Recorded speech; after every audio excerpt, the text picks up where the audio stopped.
चलो दोस्त, तो हम लोग अपना आज का क्लास शुरू करते हैं। हम लोग सबसे पहले एक काम करते हैं कि पिछले क्लास तक जितना पढ़ाई कर लिया एक बार रिकैप कर लिया जाए। सबसे पहले हमने चालू किया था ये बोल के कि accounting is the language of business. बोलो हाँ कि ना, मुझे रिप्लाई चाहिएगा। Accounting is the language of business. और आप देखते रहना, मैं जो बोल रहा हूं ना, आप अपनी नोटबुक में सब लिखा हुआ है कि कहीं में कोई पॉइंट स्किप नहीं कर जा रहा हूं, ये देख लेना। फिर दूसरा मैंने बताया था अकाउंटिंग का एक definition, that is accounting is an art of recording of transaction and event of financial nature to communicate the business result to the user of financial statement. बोल ठीक। फिर हमने बात किया था ट्रांजैक्शन का। हमने बोला था performance of any act, any agreement और any business is known as transaction. फिर हमने बात किया था इवेंट के बारे में। हमने बोला था the consequence of a single transaction और a group of transaction at a particular point of time. फिर हमने बात किया था फाइनेंशियल ट्रांजैक्शन का। फाइनेंशियल ट्रांजैक्शन किसको बोलते हैं भैया? तो हमने बताया था those transaction which satisfies the following two conditions are known as financial transaction. Condition number 1, which will change the financial position of business, that is position of assets and liabilities of business. Correct? और दूसरा क्या बोला था? It can be expressed in terms of, क्या बोले थे? It can be expressed in terms of money value. दोनों condition पूरा किया तो फाइनेंशियल ट्रांजैक्शन। अगर एक भी पूरा नहीं हुआ तो फाइनेंशियल ट्रांजैक्शन नहीं हुआ। करेक्ट है? फिर हमने क्या सीखा था? सोचने दो। फिर हमने क्या सीखा था? बोलो बोलो। फिर हमने भैया सीखा था फाइनेंशियल इवेंट। उसमें बोला था कि the consequence of financial transactions at a particular point of time. At a particular point of time का मतलब बोला था ईयर का एंड। मैंने एग्जांपल लेके समझाया था कि अगर हमने गुड्स परचेस किया तो फाइनेंशियल ट्रांजैक्शन है, गुड्स सेल किया तो फाइनेंशियल ट्रांजैक्शन है, किंतु परचेस सेल के कारण जो प्रॉफिट और लॉस आता है वो फाइनेंशियल ट्रांजैक्शन ही फाइनेंशियल इवेंट है। परचेस सेल के बाद लास्ट में जो क्लोजिंग स्टॉक बनता है, बचता है, वो भी मेरा फाइनेंशियल इवेंट है। अगर कोई कैश बैलेंस लास्ट में बच रहा है तो वो भी मेरा फाइनेंशियल इवेंट है। फिर मैंने ये समझा के खत्म किया था कि balance sheet is a statement of financial event. Correct है? फिर हमने बात किया था बिजनेस रिजल्ट दो तरह का होता है। Number 1 financial position, that is asset liability, और एक तो financial performance, that is profit and loss का बात किया था। फिर हमने फाइनेंशियल स्टेटमेंट बात किया था, 4 तरह का होता है, that is number 1 balance sheet to show the financial position of business. Number 2 बात किया था trading NPL to show the financial performance of business. तीसरा था cash flow statement, it shows the movement of cash, that is cash inflow and cash outflow. उसके बाद था एक तो notes to accounts, it is prepared as per disclosure policy. फिर हमने बात किया था यूजर ऑफ फाइनेंशियल स्टेटमेंट दो तरह के होते हैं, एक होता है इंटरनल यूजर, एक होता है external user. Internal user means one who manages the business, external means other than internal user. Internal user का पहला एग्जांपल था ओनर, जैसे सोल प्रोप्राइटरशिप में प्रोप्राइटर, पार्टनरशिप में पार्टनर और कंपनीज में शेयर होल्डर। इसके अलावा और इंटरनल यूजर का एग्जांपल दिया था manager and director. External user का एग्जांपल दिया था आपको सप्लायर हो सकता है, कस्टमर हो सकता है, बैंक हो सकता है, गवर्नमेंट हो सकता है, इन्वेस्टर हो सकता है, employees other than manager and director. इसके बाद हमने बात किया था शायद recording, transactions and events are recorded in books of accounts. Books of accounts दो तरह के होते हैं, एक होता है जर्नल, एक होता है ledger. Journal first accounting process है, ledger second accounting process. Journal में रिकॉर्डिंग होता है, लेजर में क्लासिफिकेशन होता है। जर्नल लेजर दोनों को बनाने को बोलते हैं book keeping, and book keeping is the starting point of accounting. एक लाइन बोलना भूल गया था मैं बिजनेस रिजल्ट में, that is communicating the business result is the primary objective of accounting. फिर हमने बात किया था अकाउंटिंग प्रिंसिपल। अकाउंटिंग प्रिंसिपल के लिए हमने बताया था these are the rules and guidelines for preparation and presentation of financial statement. These are derived from two things. Number 1 accounting concept, number 2 accounting convention. Accounting concept किसको बोलते हैं? तो बोला था assumptions for preparation of financial statement. और accounting convention किसको बोला था? These are the guidelines derived from practice of accounting. आपने इसके लिए एक हिंदी का बहुत अच्छा वर्ड बोला था convention के लिए, याद है किसी को? क्या था वो वर्ड? रिवाज। तो ये हमारा रिवाज, परंपरा, रिवाज। Very good. फिर हमने स्टार्ट किया था एंटिटी कॉन्सेप्ट, और हमने ये बोला था business and businessman are two separate identities and all the transaction in the books of account shall be recorded from the view point of business and not from the view point of businessman. फिर हमने पढ़ा था entity concept के बाद क्या पढ़ा था, money measurement concept. All those transactions and events which can be expressed in terms of money shall be recorded in the books, and those transactions and events which cannot be expressed in terms of money shall not be recorded in the books. याद आ रहा है? फिर हमने पढ़ा था, अच्छा एक और लाइन इसके साथ, separate entity concept and money measurement concept, this are the two basic accounting concepts. फिर हमने डुअल एस्पेक्ट कॉन्सेप्ट पढ़ा था कि every transaction has two aspect, one is debit and one is credit and both the transaction should be recorded.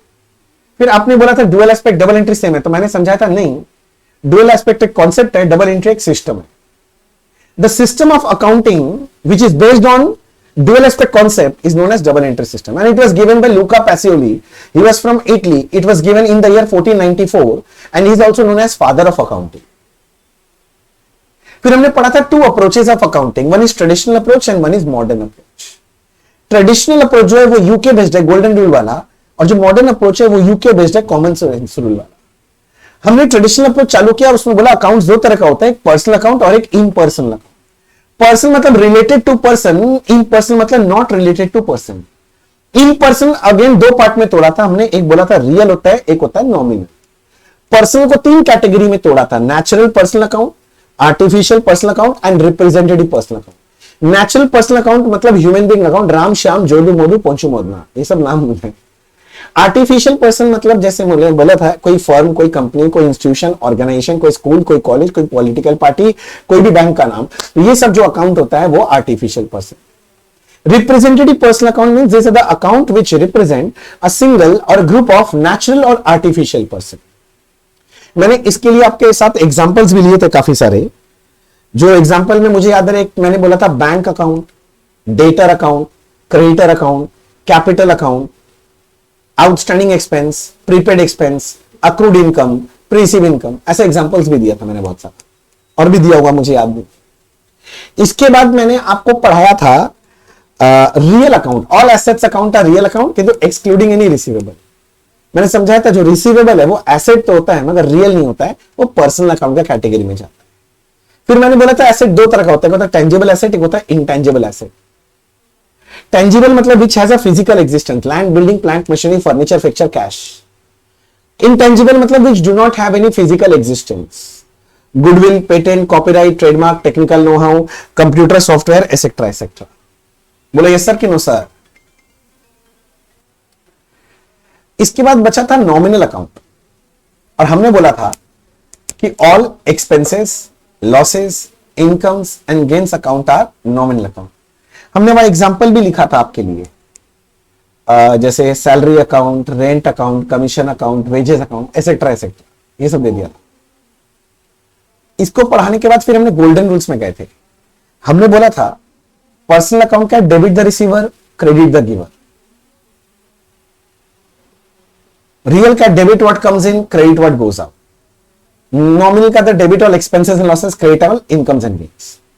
किंतु मैंने यहां रोका नहीं था, फिर मैंने इसका लॉजिक समझाया था राम और श्याम वाला एग्जांपल लेके. याद है क्या पूरा कि गोल्डन रूल्स डिराइव भी कैसे हुआ था, डेरिवेशन आपको दिखाया था. उसके बाद फिर मैंने वो बैलेंस शीट और पीएल का फॉर्मेट बनाया था. उसमें मैंने सिखाया था पॉइंट नंबर 1 कि all income and expenses account are nominal account and are recorded in trading and profit and loss account. फिर मैंने बताया था capital account is a personal account and is recorded on liability side of balance sheet. All liabilities accounts are also personal account and are recorded on liability side of balance sheet.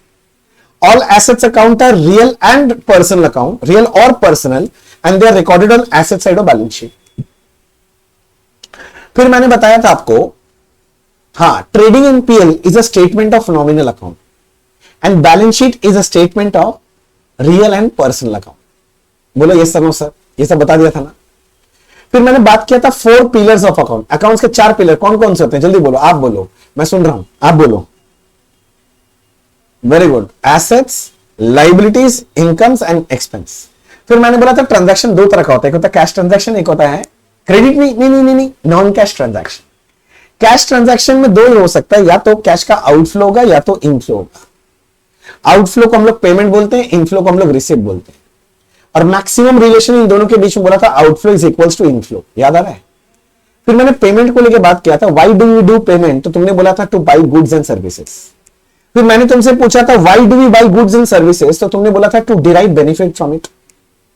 फिर तुमने हमको बताया था कि भैया benefit exhausted within the year तो ये मेरा एक्सपेंस बन जाता है, and if the benefit is not exhausted within the year it will be exhausted, तो ये मेरा एसेट बन जाता है।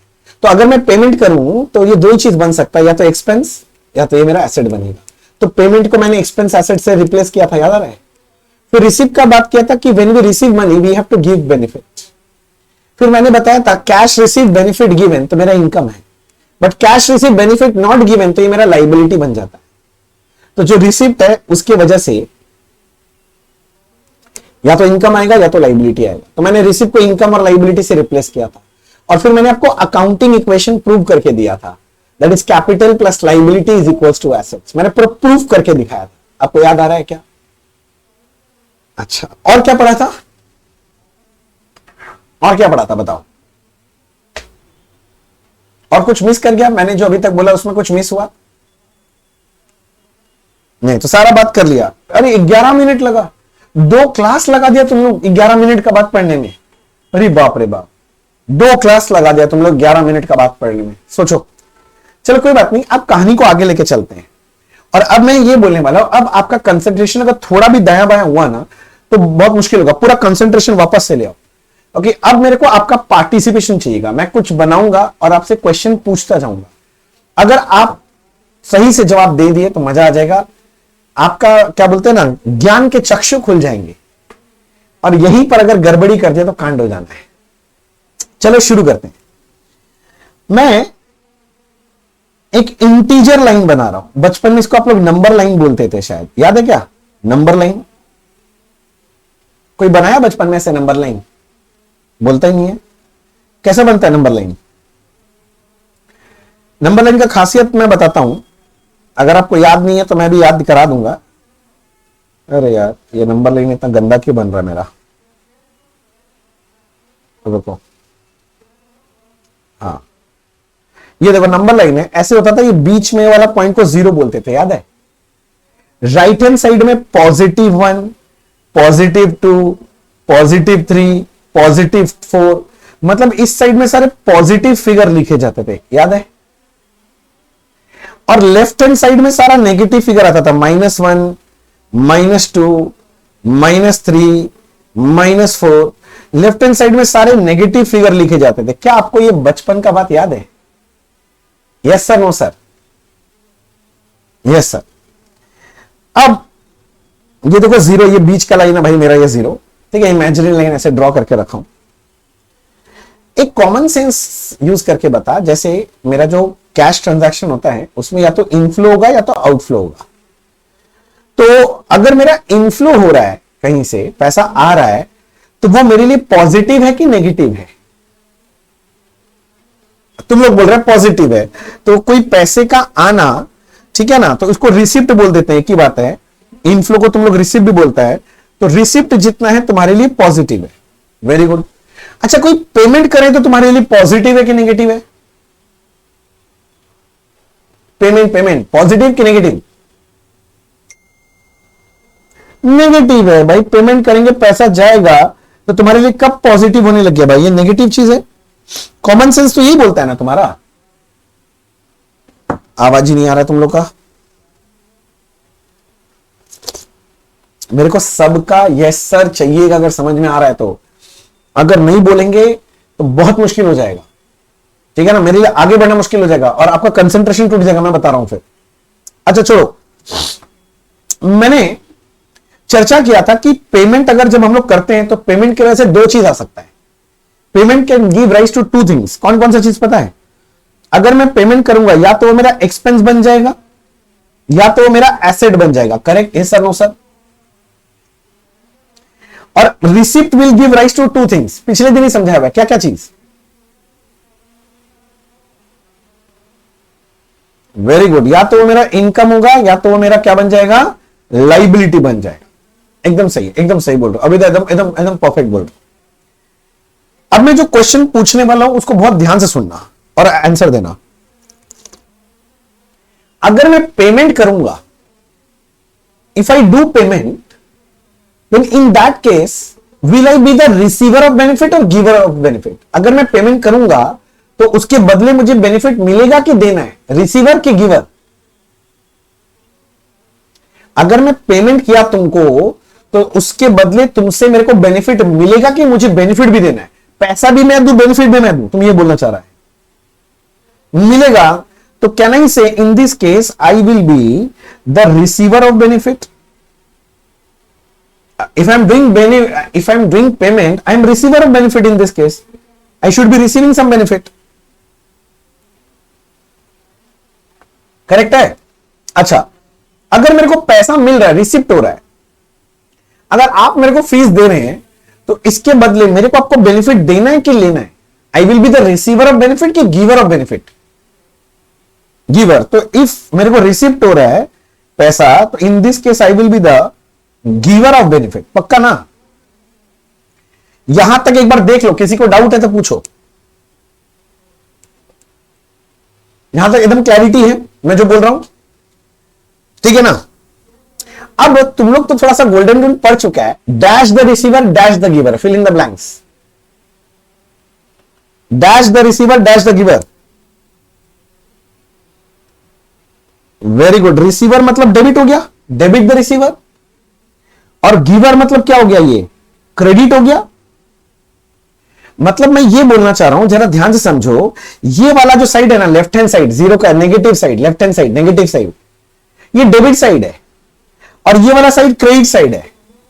और मैंने प्रूव कर दिया ये बात को।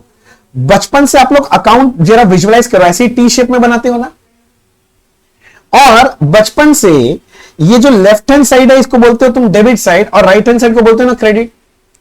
बचपन में सबसे पूछा कि ऐसा क्यों होता है, सब बोलते हैं ऐसे ही होता है, नियम है।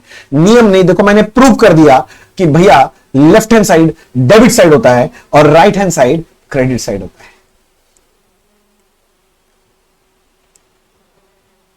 देखो मैंने तुम्हारे सामने प्रूव किया है अभी बैठ के ये बात।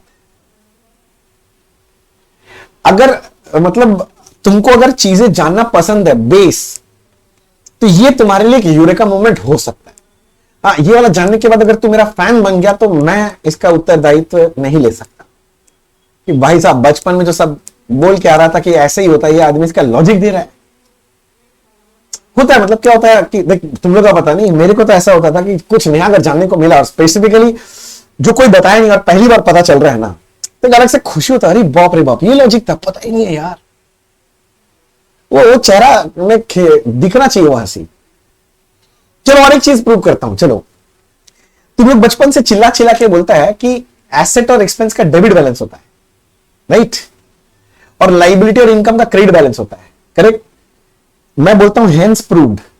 देखो डेबिट और इधर में क्या लिखा हुआ है, एसेट एक्सपेंस होता है, ये वाला साइड अभी समझाया था तुमको। तो एसेट एक्सपेंस का क्या बैलेंस होता है, डेबिट बैलेंस, और इधर देखो लाइबिलिटी और इनकम का कौन सा बैलेंस होता है, क्रेडिट बैलेंस। ये भी प्रूव कर दिया। कुछ दिखाई दे रहा है क्या? आपके ज्ञान के चक्षु खुल रहे हैं कि रटने का कोई बात नहीं है, लॉजिकली चीजें समझ में आ सकती हैं। हाँ, अच्छा, तो इसका मतलब मैं ऐसे बोलूं क्या, ये वाला साइड कौन सा साइड है, नेगेटिव साइड है ना, तो डेबिट का मतलब बेसिकली नेगेटिव हो गया, नेगेटिव साइड, और ये पॉजिटिव साइड है ना, तो क्रेडिट का मतलब पॉजिटिव हो गया। क्या यहां तक सही है? आप ही लोग प्रूव करवाएं मेरे से, मैं आपसे पूछ पूछ के लिख रहा हूं, मैं अपने मन से एक शब्द भी नहीं लिखा यहां पर अभी तक। स्टार्टिंग से तुमसे पूछ पूछ के लिखा हूं सारा बात, तुम बोलते गए मैं लिखते गया हूं, तुम बोलो हां कि ना इतना दूर। तो क्या मैं डेबिट को माइनस और क्रेडिट को प्लस बोलूं, चलेगा? कोई दिक्कत है? अब एक चीज बता, मान ले मेरे पास कोई पॉजिटिव फिगर है, पॉजिटिव फिगर को मुझे इंक्रीज करना है, इंक्रीज करना है। भैया समझे नहीं इंक्रीज करना मतलब? मान ले मैं बोलता हूं मेरे पास एक फिगर है +1, मैं बोलता हूं इसको +4 बनाना है, तो +1 के साथ मैं क्या करूं जिससे +4 हो जाए? चलो 3 +3 की -3, बस इतना बता दो।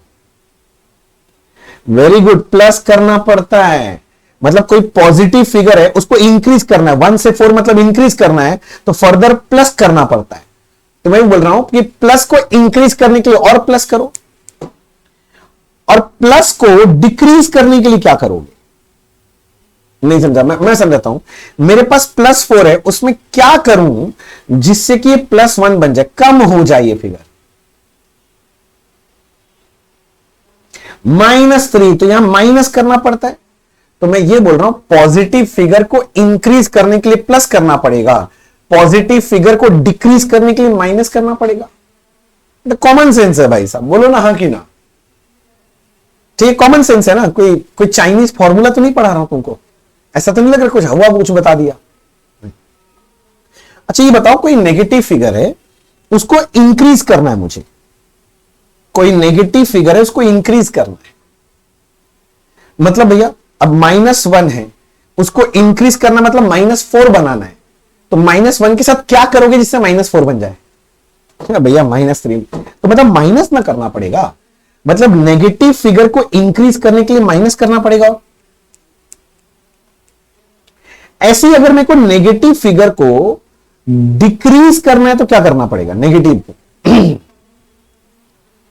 हाँ, मतलब समझो, नेगेटिव को डिक्रीज करने का मतलब -4 है मेरे पास नेगेटिव फिगर, इसको -1 बनाना है, डिक्रीज करना है, तो क्या करना पड़ेगा? +3। तो प्लस ना करना पड़ेगा, मैं वही बोल रहा हूं, नेगेटिव को डिक्रीज करने के लिए प्लस करना पड़ता है। मानते हो ये बात? अच्छा, अब मैं क्या करने वाला हूं, नेगेटिव मतलब मैंने बोला था 2 मिनट पहले डेबिट होता है, मैंने नहीं, तुमने बोला था, सॉरी, तुमने प्रूव करवाया था मेरे से। नेगेटिव मतलब डेबिट और पॉजिटिव मतलब क्या लिखवाया था? क्रेडिट। तो जहां जहां माइनस लिखा हूं ना, मैं वहां वहां डेबिट लिखना चाहता हूं, और जहां जहां प्लस लिखा है ना, वहां क्रेडिट लिखना चाहता हूं।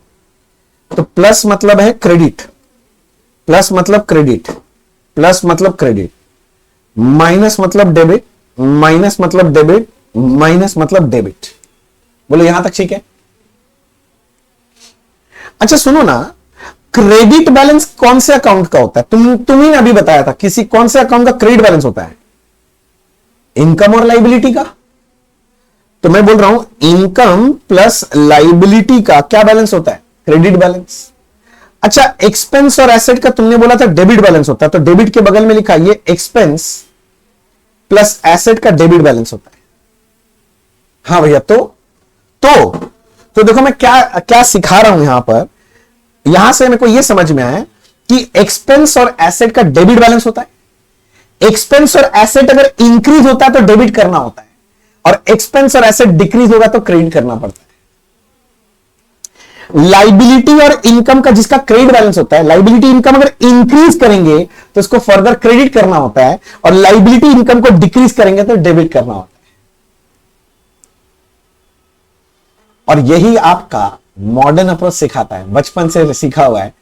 मैंने आपको बस रटाया नहीं, बचपन में रटाया गया था, मैंने आपको लॉजिकली प्रूव करके दिखाया कि एसेट और एक्सपेंस इंक्रीज होने से डेबिट होता है और डिक्रीज होने से क्रेडिट होता है, किंतु लाइबिलिटी और इनकम इंक्रीज होगा तो क्रेडिट होगा और डिक्रीज होगा तो डेबिट होगा। समझ में आया? बहुत सारा बच्चा सोच रहा था कि भैया आप ट्रेडिशनल अप्रोच पढ़ाए, मॉडर्न अप्रोच नहीं पढ़ाए। मैंने पढ़ा दिया, मैं प्रूव कर रहा था, एक्चुअली मैं बताया नहीं था, मैं मॉडर्न अप्रोच ही पढ़ा रहा था। मैं मॉडर्न अप्रोच प्रूव करके दिखा दिया आपको। जैसे गोल्डन रूल्स का debit and credit rules prove किया, तो मैंने मॉडर्न अप्रोच का ये रूल को कॉमन सेंस रूल बोलते हैं। आप लोगों को नाम नहीं पता था, पर ऐसे तो पता ही है, ये मैंने प्रूव करके दिखाया। अरे बोलो, कुछ समझ में आया? कुछ नया सीखने को मिला? तो इसका मतलब अब मेरे साथ साथ आप नोटिंग कर सकते हैं, मॉडर्न अप्रोच। अच्छा सुनो ना, मॉडर्न अप्रोच के हिसाब से ना अकाउंट ना 4 नहीं 5 तरह का होता है। एसेट, लाइबिलिटी, इनकम, एक्सपेंस, और एक होता है कैपिटल। और कैपिटल भी जो है ना, वो ना लाइबिलिटी के साथ बैठता है। मेरा बात पकड़ो जल्दी से। अरे लाइबिलिटी कैपिटल बैलेंस शीट के एक ही साइड में आता है ना, एक ही प्रजाति का है, नहीं समझा बात? तो एक ही से आता है। तो मॉडर्न अप्रोच का रूल क्या बना, तो मैं लिखता हूं एसेट प्लस एक्सपेंस, ये एक ग्रुप बन गया आपके लिए, और एक है ग्रुप कैपिटल मतलब मालिक वाला अकाउंट, लाइबिलिटी और इनकम, ये और एक ग्रुप बना दिया। और रूल बहुत सिंपल है, एसेट एक्सपेंस अगर इंक्रीज करेगा तो हमें डेबिट करना चाहिए, और ये डिक्रीज करेगा तो हमें क्रेडिट करना चाहिए। किंतु कैपिटल लाइबिलिटी इनकम का उल्टा है, अगर ये इंक्रीज करेगा तो हमें क्रेडिट करना है, और डिक्रीज करेगा तो डेबिट करते हैं।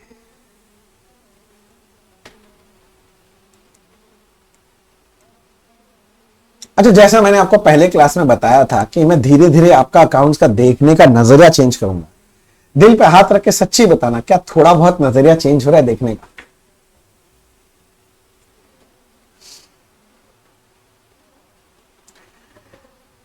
डोंट वरी, मैं धीरे धीरे अकाउंट्स आपका फेवरेट सब्जेक्ट बना दूंगा। थोड़ा सा टाइम दो मेरे को। और अभी तो मैं नजरिया का बात किया था, आज आके मैं बोल रहा हूं कि जब हम लोग एंड करेंगे ना, उस दिन ये आपका फेवरेट सब्जेक्ट हो जाएगा।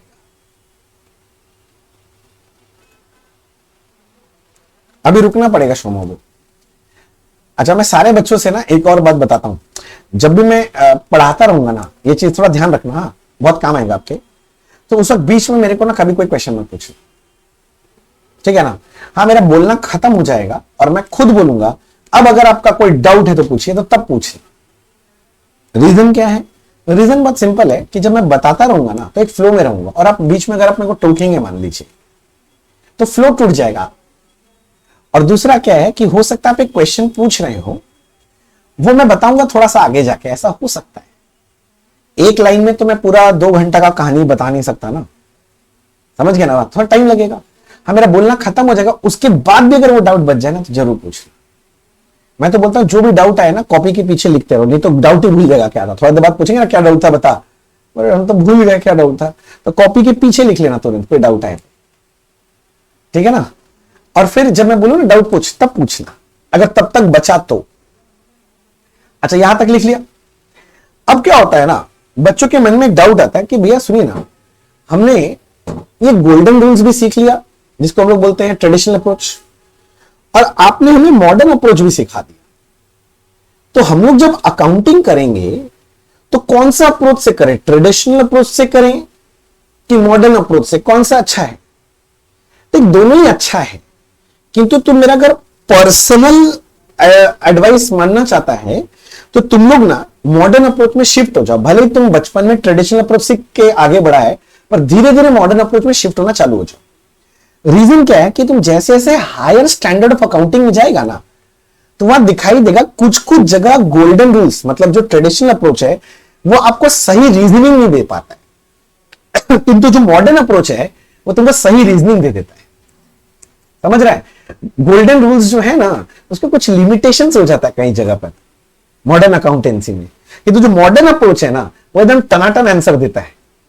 इसीलिए धीरे धीरे मॉडर्न अप्रोच में शिफ्ट होना पड़ेगा। अगर आपको नहीं भी आता है तो डोंट वरी, मैं वो शिफ्टिंग करा दूंगा धीरे धीरे, उसका चांप नहीं लेना तुम।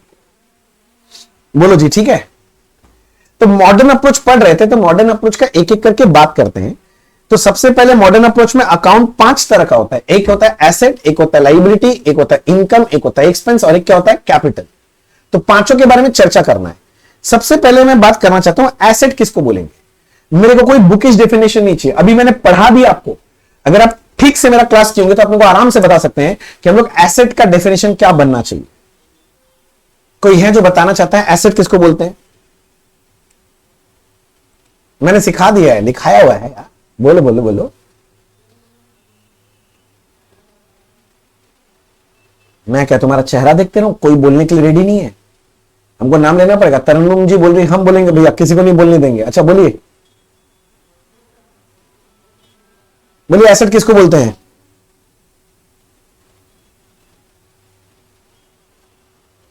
हैं? यही पढ़ाया मैंने। हाँ तेरी, हाँ हाँ हाँ हाँ हाँ, ठीक से बोल। मैं बताया था की वर्ड, तुम नहीं बोला बस।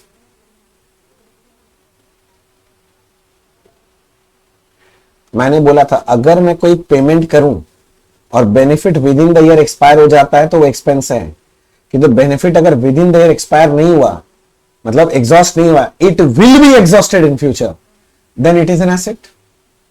तो इसका मतलब एसेट का मतलब क्या हो गया? एसेट मींस इफ, नहीं ऐसे लिखते हैं, पेमेंट मेड बट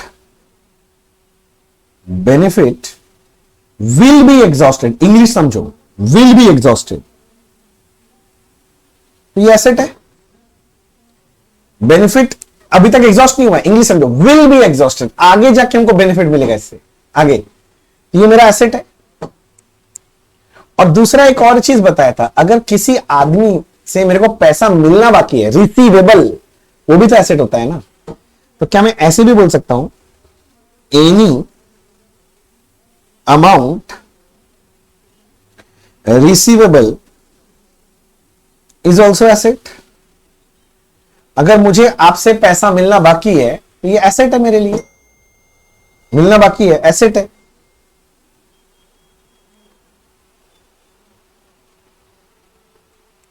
बोलो जी,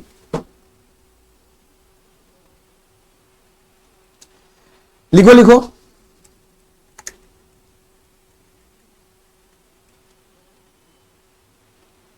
बोलिए ठीक है। अच्छा, अब ये जो एसेट होता है ना, एसेट ये दो तरह का होता है मुन्ना, जानते हो कौन कौन सा? टेंजिबल, इंटेंजिबल नहीं, वो तो बात हो गया। एक होता है non current asset,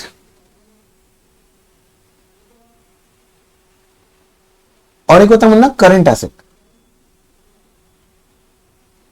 non current asset का और एक नाम है, इसको बोलते हैं लॉन्ग टर्म एसेट।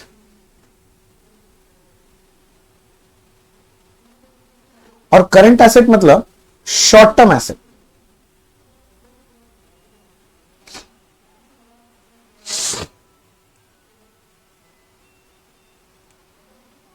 लिखो लिखो। और अब मेरे को आपसे क्वेश्चन है, आपको जवाब देना पड़ेगा, नहीं तो मजा नहीं आएगा भाई साहब।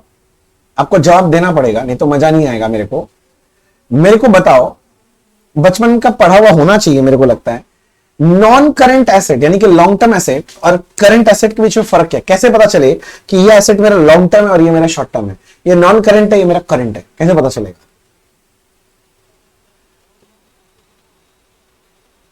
एक बार अश्मित बोल रहा, अश्मित को बोलने दे, फिर तरन्नुम जी बोलेंगे। ठीक है अश्मित बोल।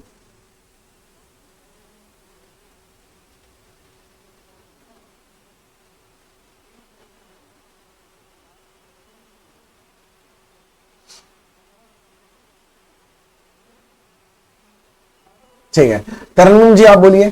ठीक है, कुछ कुछ गड़बड़ है, मैं ठीक कर दूंगा। हाँ नहीं वही नहीं, आप भी बोलो। हाँ 1 साल से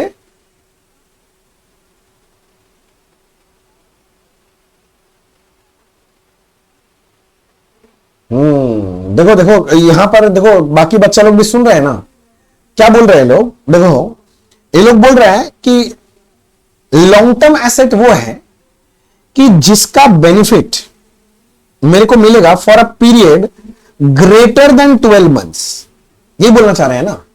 और शॉर्ट टर्म एसेट वो है जिसका बेनिफिट मुझे मिल जाएगा इन लेस देन और इक्वल्स टू 12 मंथ्स। आप लोग दोनों का बात सुन के मेरे को इतना बात समझ, ये बोलना चाह रहे हैं ना। तो मेरा क्वेश्चन यहां पर यह है, आपने बोला बहुत अच्छा है, किंतु क्या ना, बस यही है, बचपन में ना आधा अधूरा चीज पढ़ाया जाता है। ये जो बेनिफिट आपको 12 महीना से ज्यादा का मिलेगा, मेरा क्वेश्चन है कब से 12 महीना देखना है? कब से? 12 महीना ठीक है, कब से? जिस दिन पेमेंट किए थे उस दिन से 12 महीना? अरे ऑपरेटिंग साइकिल दूसरा चीज होता है नालायक, कुछ भी सुना कुछ भी बोल देगा नालायक। 12 महीना ही ऑपरेटिंग साइकिल है। छोड़ो वो सब, ये सब फालतू शब्द मत सुनो, बाकी लोग दिमाग मत लगाना क्या बोला वो बच्चा। हाँ ठीक है ना, तुम बस इतना बताओ, मेरा क्वेश्चन है 12 महीना जो बोल रहा है मेरे को एकदम सही लगा। बेनिफिट मेरे को 12 महीने से ज्यादा के लिए मिलेगा, किंतु मेरा क्वेश्चन है कब से देखना है कि 12 महीना? तो सुनो, यहीं पर डेफिनेशन का खेला है बच्चे, इसीलिए चीजों को गहराई में जानना जरूरी है। This is 12 months from balance sheet date. ध्यान रखना, ये 12 मंथ्स क्या बोला मैंने वर्ड? फ्रॉम, कहां से? Balance sheet date. बात समझो, मेरा ये ड्राइंग देखो एक बार, आपको भी समझ में आ जाएगा। देखो 1 साल 2 साल 3 साल 4 साल ऐसे कर दिया, 2022 23 24 और 25। मैं बोला ईयर एंड, ईयर के स्टार्टिंग में खड़ा होके ये मत देखना कौन सा लॉन्ग टर्म, कौन सा शॉर्ट टर्म, कौन सा नॉन करेंट, कौन सा करेंट। गलत गलत गलत, ईयर के स्टार्टिंग में नहीं होता है। मैं 2022 के एंड में जाके खड़ा हूंगा और जो भी आइटम तुमको देखना है, मतलब कोई भी एसेट को सोचना है कि लॉन्ग टर्म या शॉर्ट टर्म, तो यहां ईयर के एंड में खड़े होके सोचो। ये 12 महीना का, अगला 12 महीना का लाइन है कि अब ये जो एसेट है इससे बेनिफिट क्या 12 महीना के अंदर अंदर खत्म हो जाएगा, कि इससे बेनिफिट जो मिलने वाला है 12 महीने से ज्यादा मिलने वाला है। अगर 12 महीना के अंदर अंदर खत्म हो जाएगा तब तो ये करंट एसेट है, किंतु बेनिफिट अगर 12 महीने से ज्यादा का मिलने वाला है तो ये मेरा नॉन करंट एसेट है, मतलब लॉन्ग टर्म। तो समझ रहे आपने जो बोला कि if the benefit will be derive for a period greater than 12 months is long term, यानी नॉन करंट। सही बोल रहे हो, किंतु 12 मंथ कहां से, उन्होंने बोलना कहां से, मुंह से बोलना कहां से, बैलेंस शीट डेट से, बैलेंस शीट डेट से। ऐसे ही बोल रहे हैं कि बेनिफिट जो मिलेगा ना, अगर इक्वल्स टू और लेस देन 12 मंथ्स है तब वो करंट है, किंतु 12 मंथ्स कहां से, बैलेंस शीट डेट से। मेरा बात समझ में आया? फिर एक बच्चा पूछा वो बैलेंस शीट डेट से क्यों? क्योंकि ये जो क्लासिफिकेशन करना होता है ना, फिक्स्ड एसेट, करंट एसेट, ये हम लोग बैलेंस शीट में करके दिखाते हैं कि ये मेरा फिक्स्ड एसेट है, ये मेरा करंट एसेट है। बैलेंस शीट कब बनाते हैं? Balance sheet date year end में, इसलिए ईयर एंड में खड़ा होकर ये क्लासिफिकेशन किया जाता है। साल के स्टार्टिंग में, बीच में नहीं होता, ये क्लासिफिकेशन ईयर के एंड में होता है, बैलेंस शीट डेट के दिन होता है। क्या मैं समझा पाया ये छोटा सा बात? हाँ, नोटिंग किया ना तुम लोग? वो ऊपर में जो मैंने लिखा बेनिफिट बोल के ऐसे लिखा, नोटिंग कर लिया ना? देख, मैं बार बार वही बोल रहा हूं कि मेरे को आपको जो भी पढ़ाना है ना, तो एकदम डेप्थ में पढ़ाना है। अब नॉलेज होना चाहिए आपके पास, एक्सपर्ट लेवल नॉलेज। काम चलाओ नॉलेज से नहीं चलेगा, आधा बात पता आधा नहीं पता तो गड़बड़ हो जाएगा। चलो फिर आगे बढ़ते हैं। अब मैं कुछ एग्जांपल्स ले रहा हूं मेरे नॉन करंट एसेट का, एग्जांपल्स ले रहा हूं हम ना। पहला एग्जांपल है, लिखो, प्रॉपर्टी प्लांट एंड इक्विपमेंट।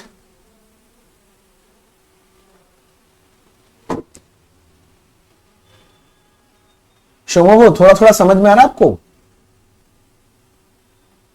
हाँ, मैं आपका डाउट लूंगा, थोड़ा सा रुक जाए बेटा, मैं लूंगा डाउट। हाँ हाँ हाँ, प्रॉपर्टी प्लांट एंड इक्विपमेंट, इसको शॉर्ट में पीपी बोलते हैं। भाई ये क्या होता है? अरे ये कुछ नहीं, बचपन में जिसको तुम लोग फिक्स्ड एसेट बोलता था। अच्छा भैया, land, building, plant, machinery, furniture, fixture, ये बात कर रहे हो? हाँ, हम लोग पहले जैसे फिक्स्ड एसेट बोलते थे ना, आजकल हम लोग उसको बोलते हैं PP, property plant and equipment. और नाम चेंज हो गया, नया नाम रख दिया है। नहीं समझा मेरा बात? तो मैं प्रॉपर्टी प्लांट एंड इक्विपमेंट बोल रहा हूं तो समझ जाओ मैं किसका बात कर रहा हूं, फिक्स्ड एसेट का।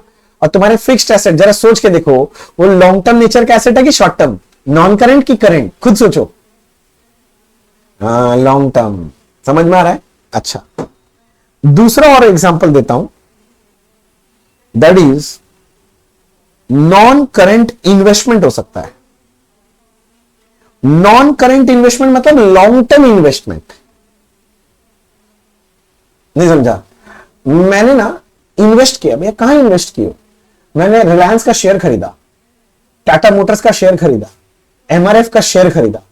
तुम मेरे से पूछ रहे हैं भैया ये शेयर खरीद के क्या करोगे? मैं बोल रखूंगा। बोले कितने दिन रखेंगे भैया, कब बेचेंगे?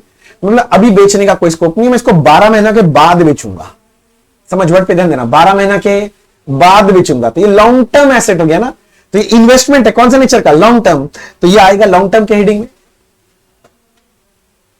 बोलो बात समझ में आया? अच्छा, अगर मैं कोई इन्वेस्टमेंट खरीदूं और 12 महीना के अंदर बेचने का प्लान हो तो लॉन्ग टर्म होगा कि short term? Short term, current हो जाएगा। Very good. अच्छा, दूसरा लिखो, long term loans and advances. Long term loans and advances. Background में से म्यूजिक आ रहा है किसी का, अश्मित का आ रहा है शायद। Long term loans and advances, मैं जैसे ही लिखा ना, एक बच्चा मेरे ऊपर भड़क गया, बोले भैया आप अकाउंट्स के टीचर हैं, आपको शर्म नहीं आता है? हम बोले क्या हुआ? भैया लोन तो लाइबिलिटी होता है ना। अरे ये लोन मैंने लिया नहीं, दिया है। मेरा बात समझो, ये लोन्स एंड एडवांसेस का मतलब ये वो लोन्स एंड एडवांसेस जो मैंने किसी को दिया है। दिया है मतलब रिसीवेबल, रिसीवेबल मतलब एसेट है मेरा। अब मैं लॉन्ग टर्म बोल रहा हूं, लॉन्ग टर्म बोलने का मतलब है ये लोन्स एंड एडवांसेस मैंने 12 महीने से ज्यादा पीरियड के लिए दिया है, लॉन्ग टर्म हो जाएगा। मैं एग्जांपल समझा पा रहा हूं? मैं ज्यादा फास्ट तो नहीं बोल दिया, मैं कोशिश कर रहा हूं धीरे धीरे, क्योंकि आपका अकाउंट्स का बैकग्राउंड कैसा है मैं नहीं जानता, किंतु मैं चाहता हूं कि जैसा भी हो या तो ब्रश अप हो जाए या फिर नहीं है तो ठीक हो जाए पूरा। अच्छा, अब मैं एग्जांपल लेने वाला हूं मुन्ना करंट एसेट्स का। लॉन्ग टर्म हो गया ना, अब शॉर्ट टर्म यानी करंट एसेट। जल्दी पकड़ो बात को, मैं एक एक करके एग्जांपल लेने वाला हूं। पहले मैंने लिखा स्टॉक। स्टॉक समझते हैं ना, स्टॉक। हाँ, स्टॉक को हम लोग और एक वर्ड बोलते हैं, इन्वेंटरी भी बोल देते हैं, जानते हो? तो अपने पास अगर कोई स्टॉक पड़ा है तो वो अपना करंट एसेट ही है। मतलब ये स्टॉक का मतलब बोलना चाह रहा हूं अनसोल्ड गुड्स। जो माल मेरे पास है, बिका नहीं है, वो स्टॉक है मेरा। बिक गया तब तो सेल हो गया, नहीं बिका पड़ा हुआ है तो उसको बोलते हैं अनसोल्ड। सोल्ड नहीं हुआ है, अनसोल्ड स्टॉक। समझ गया? अच्छा, और होता है डेटर। कोई बता पाएगा डेटर कौन होते हैं? वो डेटर मतलब कस्टमर। हाँ, कस्टमर जिससे पैसा मिलना बाकी है, जिसको मैंने उधार में माल बेचा है किंतु अभी तक पैसा मिला नहीं है, पैसा मिलना बाकी है। तो डेटर कौन होता है? डेटर मतलब customer from whom money is receivable.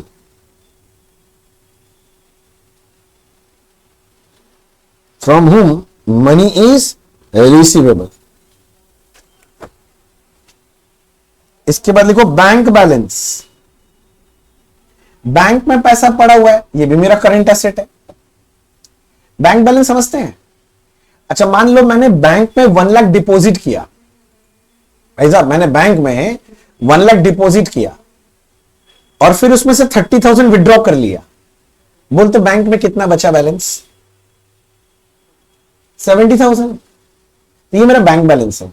तो बैंक बैलेंस का कब होता है आपके पास? जरा समझना, जब आप जो डिपॉजिट किए हो ना 1 लाख रुपया, किंतु जो विड्रॉवल किया वो 30 से किया, कम किया, तो मैं बोल रहा हूं when your deposit is more than withdrawal then we call it bank balance.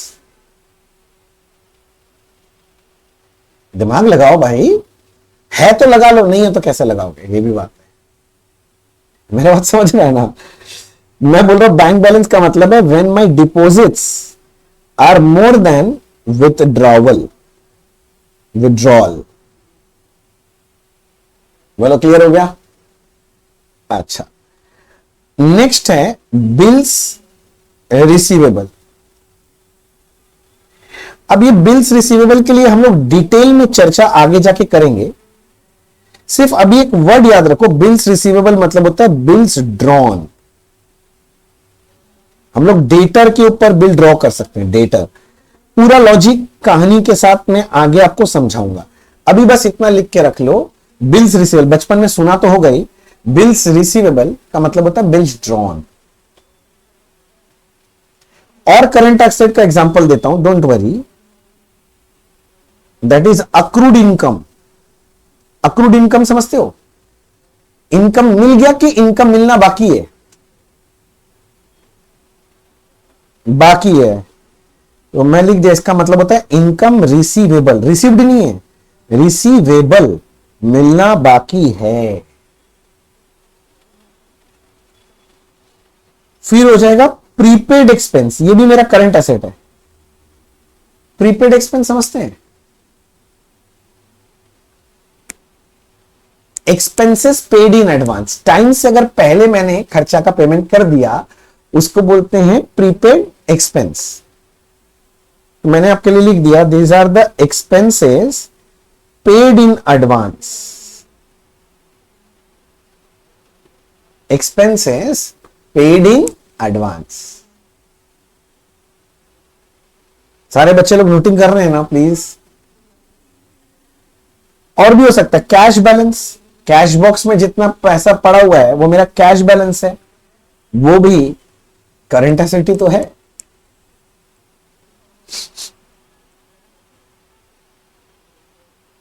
सारे बच्चे साथ साथ लिखते रहना। मेरे को लगता है कि जो बच्चा का कॉमर्स का यानी अकाउंट्स का बैकग्राउंड नहीं रहा होगा उसको उसको अच्छा लग रहा होगा कि कुछ कुछ समझ में आ रहा होगा। अच्छा अच्छा, इस वर्ड का ये मतलब है, इस वर्ड का ये मतलब है। आ जाना चाहिए।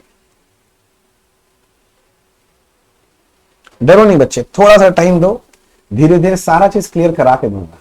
चाहे आपका बचपन में अकाउंट्स था नहीं था कोई फर्क नहीं पड़ता।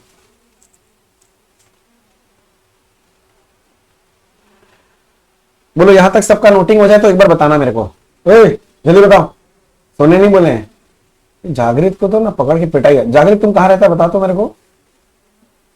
नहीं बता, तुम कहां रहता है बता तो, लोकेशन बताइए तो अपना। धनला वो अच्छा बगल में ही है। रुक, तुमको हम इनविटेशन देके बुलाएंगे, उस दिन कुटाई करेंगे, पटक पटक पटक के कुटाई करेंगे।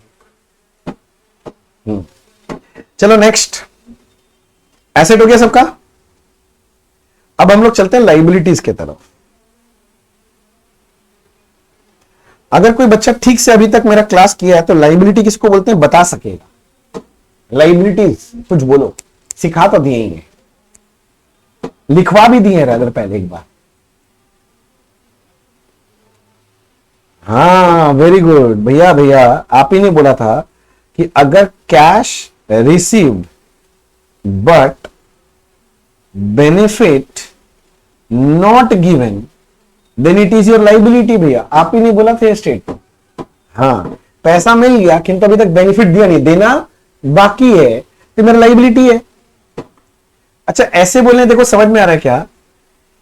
Any amount payable is also liability. अगर कोई किसी को पैसा देना भी बाकी है तो वो भी तो मेरा लाइबिलिटी है ना। Any amount payable is also liability. जिससे मैं बोल रहा हूं आउटस्टैंडिंग सैलरी, आउटस्टैंडिंग सैलरी मतलब सैलरी देना बाकी है ना, तो लाइबिलिटी है। बोलो कैसा लगा, अच्छा लगा, कैसा लगा। तो हम लोग भी सोच रहा होगा ना कैसा टीचर, कैसे बात करते हैं, जरा सा सलीका नहीं है इनको बात करने का। बाकी टीचर लोग तो कितना इज्जत से बात करते हैं, इनको देखो जरा इज्जत का बात नहीं है। ऊपर ऊपर से बेइज्जत ज्यादा करते हैं क्लास में, इज्जत से ज्यादा। तो आदमी कोई टीचर होता है तो कम से कम 10-5 दिन तो इज्जत से बात करता है। ये तो पहले दिन से तुम तड़ाक में चालू हो गए। क्या अश्मित क्या बोल रहा था। नहीं नहीं, अभी 2 दिन बाद हम ही को तुम बोलेगा, हमको पता है।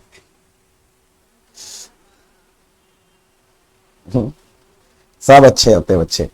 अब आ जाओ इधर, लाइबिलिटी कर लिया। अच्छा जैसे मैंने एसेट का बोला था 2 टाइप्स होता है मुन्ना, वैसे लाइबिलिटी का भी 2 टाइप होता है। वही एक होता है non current liability, non current liability, और एक होता है करंट लाइबिलिटी। एक नॉन करेंट और एक करंट लाइबिलिटी। अच्छा नॉन करंट लाइबिलिटी को एक और नाम तुम लोग दो, मैं नहीं दूंगा।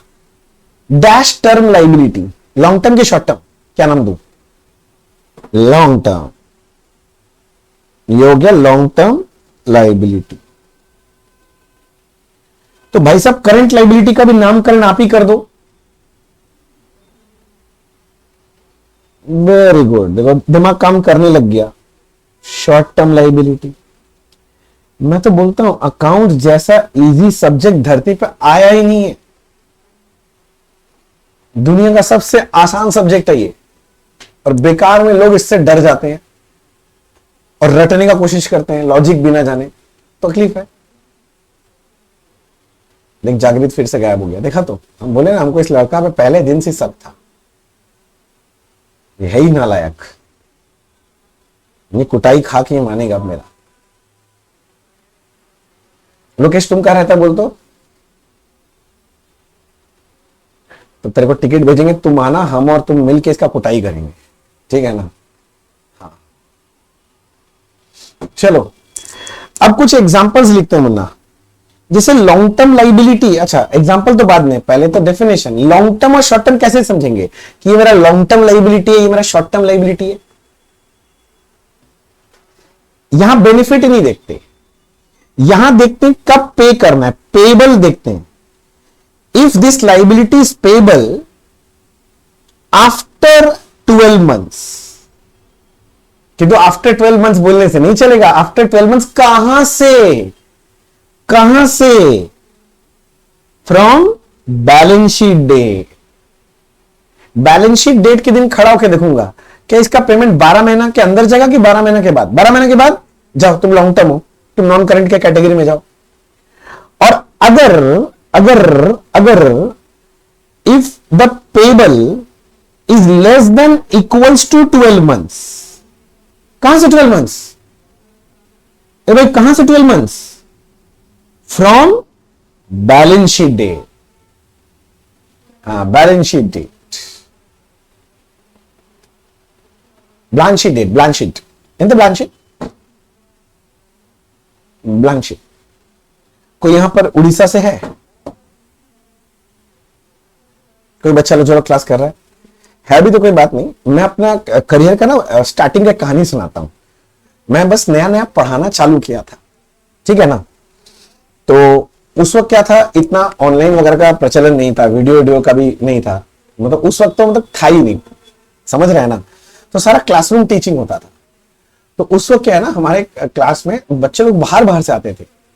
जैसे जैसे तुम गुवाहाटी से है ना, अच्छा तो आसाम, तुम्हारा बिहार, झारखंड, उड़ीसा, मतलब पूरा ईस्टर्न बेल्ट से तो भरा पड़ा रहता था बच्चा लोग, एकदम A to Z पूरा क्लासरूम भरा रहता था। हम लोग का क्लासरूम का साइज होता था 200-300 का, मतलब एक साथ 200 से 300 बच्चे एक साथ बैठते थे हमेशा। तो मैं नया नया पढ़ाना चालू किया था। तो एक बच्चा था, ठीक है ना, वो उड़ीसा से था, ठीक है ना। तो जैसे क्लास हो जाने के बाद वो डाउट पूछना था उसको कुछ, तो मेरा नंबर उसके पास था। वो बोला सर एक डाउट है। हम बोला हाँ बोल। सर आप लास्ट में ब्लांक शीट कराए थे ना, उसमें कैसे आया? हम उस वक्त रात का 10 करीब बज रहा था। हम बोला क्या? बोला सर जो ब्लांक शीट कराए थे ना, ब्लांक शीट उसका क्या क्या कैसे कराए थे वो वाला बताइए तो थोड़ा। हमको समझ में नहीं आ रहा है बच्चा बोलना क्या चाह रहा है। अब नया नया पढ़ाए थे, उस वक्त समझ में भी नहीं आ रहा था। और रात का 10 बज गया। तो उस दिन पता नहीं क्यों मेरे को बहुत जोर से ना, मतलब शरीर पूरा थक चुका था, क्योंकि सुबह से 5 लेक्चर हो गया था, मेरे को अभी भी याद है वो दिन। और ना मेरा दिमाग भी काम नहीं कर रहा था और नींद भी आ रहा था। तो हमको लगा मेरा ये दिमाग खराब हो गया है, सामने वाला क्या बोल रहा है कुछ समझ में नहीं आ रहा है।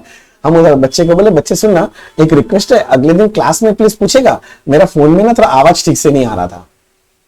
तो हमको भी एक बार लगा कि फोन खराब, ये भी लगा मेरे को क्या फोन खराब हो गया है क्या, ये भी हो सकता है, क्योंकि उस वक्त मेरा फोन एक बार गिर के ना टूट चुका था। वो समझ रहे हैं ना, वो एंड्रॉइड वाला फोन था, वो ऐसे ऐसे पूरा डायगोनल से ऐसे पूरा कांच टूटा हुआ भी था। हमको लगा गया फोन पूरा, अब वो भी नहीं सुनाई दे रहा, अब नया फोन लेना पड़ेगा। फिर वो अगले दिन बच्चा क्लास में आया, हम उससे हाँ हाँ बोल बेटा तुम्हारा क्या डाउट है। वो बच्चा आया, बोले सर हम ही आपको फोन किए थे। हम बोला हाँ बोल क्या डाउट है। सर कल ब्लांक शीट आए थे ना, कैसे किए थे बताइए तो, इसमें ये कैसे आया था ट्रीटमेंट। तो समझ में नहीं आया, 2-3 बार हमसे फिर पूछे, हमें दिखाओ तो कॉपी खोल के दिखाओ, तो मेरे को समझ में नहीं आया तुम्हारा डाउट। वो फिर बोल रहा है ये ब्लांक शीट। फिर हम देखें वहां बैलेंस शीट बना हुआ है और वो उसको बोले ब्लांक शीट, और ऐसे ब्लांक शीट बोले तो समझ ब्लांक शीट, देखा हम ऐसे बोल रहे ब्लांक शीट, हमको समझ में नहीं आया। वो बच्चा बोल रहा है बैलेंस शीट, तब मेरे को समझ में आया ब्लांक शीट मतलब होता है बैलेंस शीट। हाँ पढ़ाने से ये सब है कि बहुत सारा नया चीज सीखने को मिलता है, क्योंकि बच्चे लोग इतने अलग अलग जगह से आते हैं ना। और मेरा क्या है ना कि मैंने इंडिया के अलग अलग सिटीज में जाके भी पढ़ाया काफी। 11 नहीं 15 सिटीज हो गया, 15 सिटीज में मैंने लाइव जाके भी लेक्चर्स दिए। तो अलग अलग तरह के बच्चों से मेरे को मिलने का मौका मिला, तो वो समझ में भी आया कि कौन सा रीजन का बच्चा क्या सोचता है क्या लाइन बोलने से। और ये भी मजा का बात क्या है पता है, हर रीजन का बच्चा एक ही लाइन का अलग अलग मीनिंग निकालता है। ये पढ़ाने के बाद मेरे को अलग अलग रीजन में समझ में आया। चलो ठीक है, थोड़ा हल्का हो गया, इतना देर से पढ़ रहा था, थोड़ा बातचीत हो गया, हल्का हो गया, ठीक है ना। चलो अब आगे। ए बैकग्राउंड में म्यूजिक बज रहा है, किसी के आवाज आ रहा है। अच्छा पेबल समझ गया ना बैलेंस शीट डेट से, मतलब अगर आप ऐसे समझना चाहते हो, जैसे ये है, ये अगर ईयर का एंड है ना, यहां खड़ा होकर देखेंगे हम कि आपको पेमेंट अगला 12 महीना के अंदर करना है कि पेमेंट 12 महीना के बाद करना है। अगर 12 महीना के बाद करना है तब तो ये मुन्ना तुम्हारा नॉन करंट लाइबिलिटी हो गया, और पेमेंट अगर 12 महीने के अंदर करना है बैलेंस शीट डेट से, तभी तुम्हारा करंट लाइबिलिटी कहलाएगा। बोलो बात समझ में आ गया? चलो बात तो समझ में आ गया। भैया एग्जांपल्स दीजिए। चलो आप बताओ, आपसे मैं पूछता हूं कोई long term liability, non current liability का एग्जांपल दो। एडवांस मत बोल, एडवांस बोलने से एसेट समझ में आता है। लोन्स, ठीक है, ऐसे बोलते लोन टेकन। हाँ बोरिंग्स बोल लो, एक ही बात है, लोन को बोरिंग्स भी बोलते हैं, बोरिंग लोन। हाँ नहीं, वो इंटरनल लाइबिलिटी है, वो इक्विटी का पोर्शन है बच्चा। शेयर होल्डर फंड जो होता है ना, इक्विटी कैपिटल। तो अगर मैंने कोई लोन लिया है 12 महीने से ज्यादा के लिए, तो वो इसमें आ जाएगा। अच्छा एक और एग्जांपल तुम लोग को बता के रखता हूं, जैसे कंपनी वगैरह के केस में डिबेंचर इश्यू होता है, सुने कभी? डिबेंचर भी एक तरह का लोन ही होता है 12 महीने से ज्यादा का, तो ये भी आ सकता है। ऐसा बहुत सारा आ सकता है। चलो एक काम कर, करंट लाइबिलिटीज का एग्जांपल लेते हैं। ये और कोई कुछ बोल रहा था क्या? मैं शायद मिस किया। और कोई कुछ बोल रहा था क्या?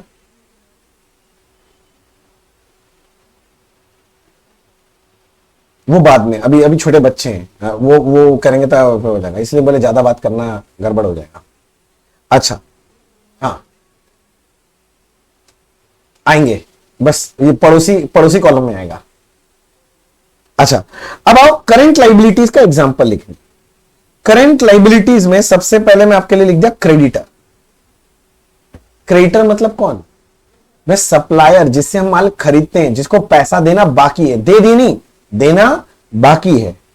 तो ऐसे बोले क्रेडिटर का मतलब है supplier to whom money is payable, pay करना बाकी है। पे कर दिए तब तो वो क्रेडिटर रहा ही नहीं, पे करना बाकी है तब वो मेरा क्रेडिटर है। अच्छा और ले लो बिल्स पेबल। बिल्स चैप्टर में डिटेल में बताऊंगा, अभी सिर्फ लिख के रखो। बिल्स पेबल मतलब होता है जो बिल्स हम एक्सेप्ट कर लेते हैं, इतना ही याद रखो। Bills accepted, bills accepted. चलो अगला एग्जांपल ले रहा हूं। एक बच्चा मेरे को अभी बोला था, उसका मन रखना पड़ेगा। बैंक ओवरड्राफ्ट, ये भी करंट लाइबिलिटी है। ओवरड्राफ्ट समझते हो? जब मैं बैंक से ज्यादा पैसा निकाल लेता हूं, मतलब मैंने बैंक में डिपॉजिट किया मान लीजिए 1 लाख, और मैंने बैंक से विड्रॉ कर लिया 1,20,000, तो मैंने ज्यादा निकाल लिया ना, तो ये बैंक ओवरड्राफ्ट है। फिर एक बच्चा कूद के बोलेगा, हैं 1 लाख रुपए डाले 120 निकाल लिए, मेरा अकाउंट में तो ऐसा नहीं होता, बैंक करने नहीं देता कभी, मन तो बहुत करता है। नहीं, उसके लिए स्पेशल परमिशन लेना पड़ता है, ओडी फैसिलिटी बोलते हैं, ओवरड्राफ्ट फैसिलिटी। बैंक अगर आपको फैसिलिटी देगा तो ही आप ज्यादा निकाल सकते हैं, समझ में? और बैंक की फैसिलिटी सबको नहीं देता है, इसके लिए आपको बैंक को बहुत सारा चीज वो देना पड़ता है, ऐसा सिक्योरिटी देना पड़ता है कि भैया आपका औकात है पैसा लौटाने का। हिंदी बात है, दिल पे लग सकता है ये बात, ये जब बोलता हूं औकात, पर सत्य यही है दुनिया का कि अगर तुम्हारे पास पैसा लौटाने का औकात है तो ही लोग तुमको पैसा देंगे, नहीं तो नहीं देंगे। समझ में आया? ये बात जान के रखो, ये फैक्ट है बच्चे। सोच के देखो ना, तुम आज एक लोन लेने जाएगा, जाके बोल 1 करोड़ रुपए का लोन दे, बैंक को बोल, धक्का मार के निकाल देगा बैंक बाहर, ठीक है ना? और यही सोच के देख, मुकेश अंबानी बोलता है 1 करोड़ का लोन दीजिए, बोलेगा 1 करोड़, आप 1,000 करोड़ का लोन लेके जाइए, हम देने को रेडी है। क्यों? क्योंकि उसके पास रिपेइंग कैपेसिटी है, वापस देने का कैपेसिटी है। ठीक है छोड़ो, तो मैं यहां पर, अच्छा यहां पर मैं क्या बता रहा था, तो ओवरड्राफ्ट कब आएगा जरा समझो, जब आपका डिपॉजिट कम है किंतु विड्रॉवल ज्यादा है। तो can I say bank overdraft means when your withdrawal will be more than deposit, then you will have bank overdraft. पता नहीं समझ में आ रहा है कि नहीं आ रहा है, लोग को बोलता भी नहीं है लोग, हाँ सर यस सर, अब बोल रहे नालायक लोग। आउटस्टैंडिंग एक्सपेंस, आउटस्टैंडिंग एक्सपेंस मतलब एक्सपेंस देना बाकी है कि दे दिए, बाकी है, तो उसको इंग्लिश में लिख देते हैं ऐसे, इसका मतलब होता है एक्सपेंस पेएबल, ये भी करंट लाइबिलिटी है मेरा। अच्छा, एक होता है प्री रिसीव्ड इनकम, ये क्या होता है? Income received in advance, time से पहले पैसा मिल गया, मैं पढ़ाया नहीं, आप फीस दे दिए मेरे को, तो मेरे को तो फीस मिल गया। देखो जल्दी समझ में आएगा, मेरा मेरा मेरा इनकम का बात हो रहा है ना, तो वो जल्दी समझ में आएगा। हाँ भैया, आपके लिए एडवांस में पैसा मिल गया आपको, हाँ टाइम से पहले मिल गया, तो ये मेरे लिए प्रीसिव इनकम है, समझ गया? तो प्रीसिव इनकम मतलब हो गया इनकम रिसीव्ड इन एडवांस।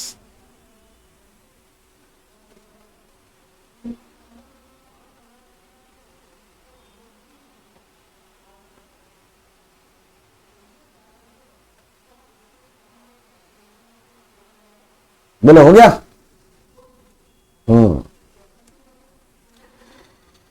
चलो बच्चे, चलो यहां तक तो हो गया, काफी सारे एग्जांपल हो गया। चलो एसेट लायबिलिटी, फिर एक तो था इनकम। इनकम का कोई डेफिनेशन बोलो, मॉडर्न अप्रोच चल रहे हैं ना, तो इनकम तो बताना पड़ेगा। इनकम का डेफिनेशन बताया हुआ पहले, cash received, very good, benefit given, ये मेरा हो गया इनकम। अब इसके ऊपर ज्यादा बात करने का मेरे को लगता नहीं है जरूरत है क्या? नहीं है। तो एक्सपेंस भी बता दो, एक्सपेंस किसको बोलते हैं? Payment made and benefit exhausted, very good, with in the year. ये सब एकदम जहन में बैठ जाना चाहिए। कोई नींद में भी पूछ रहा होगा ना, तुम्हारा मुंह से सही आंसर निकलना चाहिए सब। तो मेरा भैया आपको पता नहीं, हम लोग कुंभकर्ण हैं, सोने के बाद कोई उठा नहीं सकता। मम्मी सुबह जूता मार मार के उठाती है, आपको क्या पता। अच्छा ठीक है, चलो वो सब बात नहीं करते हैं।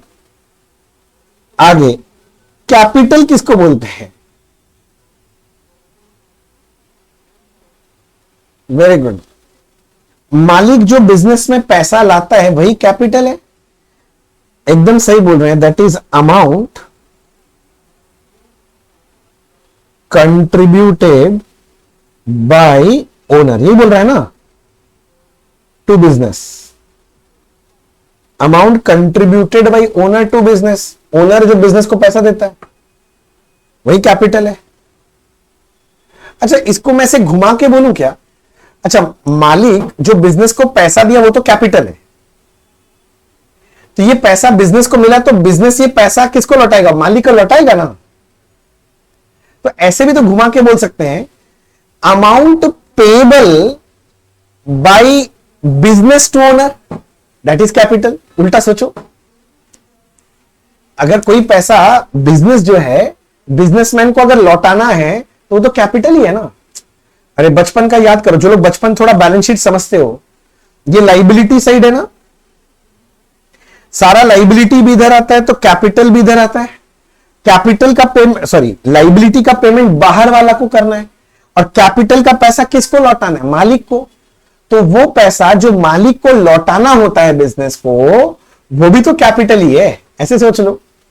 तो कैसे कैसे घुमा के लिखे, क्या अच्छा लगेगा क्या? देखते हो, अमाउंट पेएबल टू ओनर,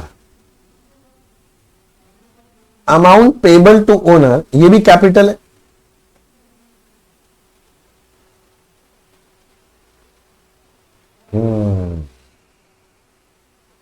चलो, अच्छा ये सब तो हो गया। एक एक्स्ट्रा वर्ड है, उसके बारे में भी चर्चा करना चाहता हूं मैं थोड़ा, दैट इज ड्राइंग्स। क्या भाई साहब, ड्राइंग्स, ड्राइंग्स किसको बोलते हैं? जल्दी बताओ।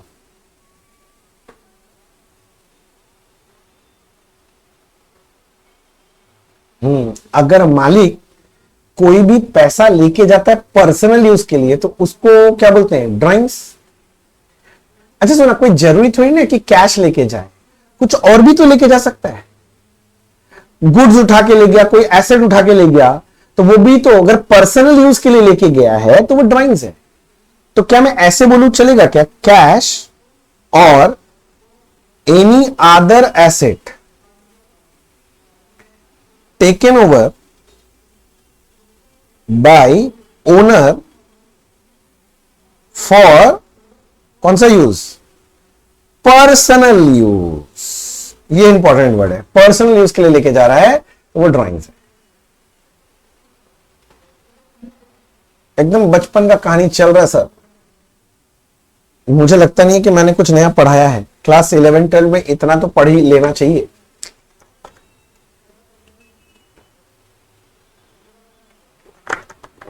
फिर भी अगर आपको लग रहा है कुछ आप एक्स्ट्रा सीख रहे हैं तो अच्छा बात है। सम स्पेशल ट्रांजैक्शंस,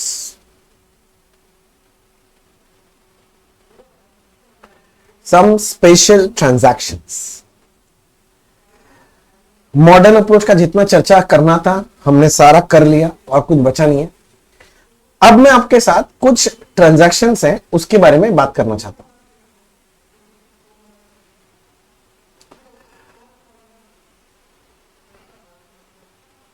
पहला है एसेट परचेज।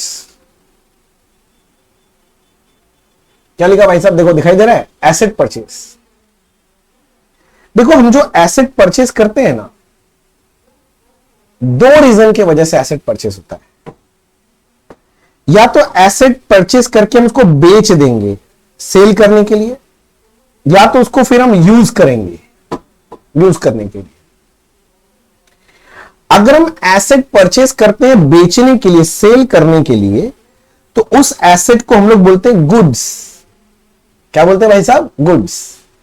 जो सामान मैंने खरीदा, एसेट खरीदा, क्यों?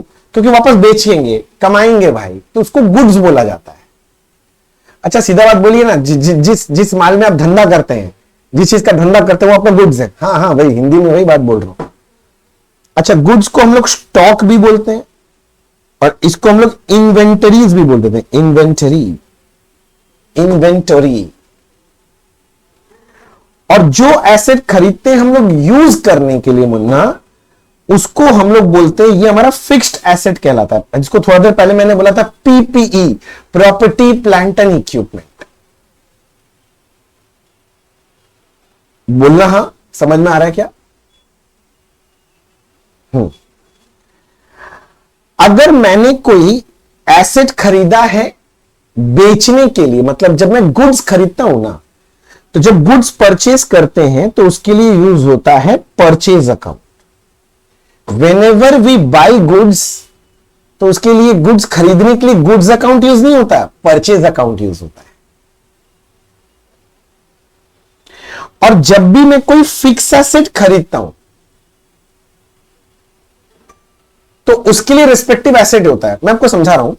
मान ले मैं मोबाइल फोन खरीदा, ठीक है ना, मोबाइल फोन खरीदा, क्यों? मैं बेचता हूं, खरीदता हूं, बेचता हूं, खरीदता बेचता हूं, तो ये मोबाइल फोन मेरे लिए क्या है? गुड्स है, गुड्स। किंतु मैं ये मोबाइल फोन खरीदा क्योंकि मैं इसको यूज करूंगा, अभी सालों साल चलेगा, मैं इसको यूज करूंगा, तो ये मेरा फिक्स्ड एसेट कहलाएगा। बोलो बात समझ में आया?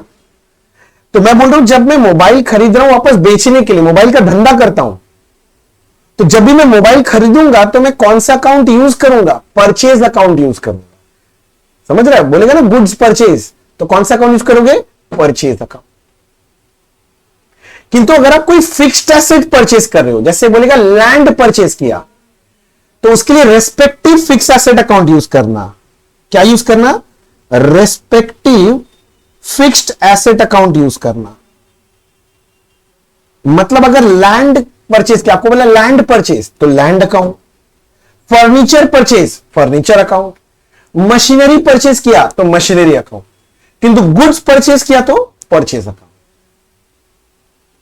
नहीं समझ रहा है? अरे पापी आत्माओं, समझ रहे हो क्या? थोड़ा बोल दिया करो। ऐसा तो नहीं है कि मैं तुम्हारा सारा मन का बात पढ़ ले रहा हूं, इतना प्यार हो गया है कि बिना बोले ही समझ में आ रहा है। इतना प्यार भी नहीं हुआ अभी तक, उतना प्यार होने में भी बाकी है, इतना प्यार गहरा ही नहीं हुआ।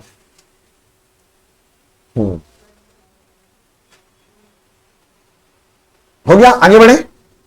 अच्छा मेरे को बताओ, ट्रेडिशनल अप्रोच के हिसाब से अगर बात करूं तो परचेज अकाउंट रियल है, पर्सनल है कि नॉमिनल है?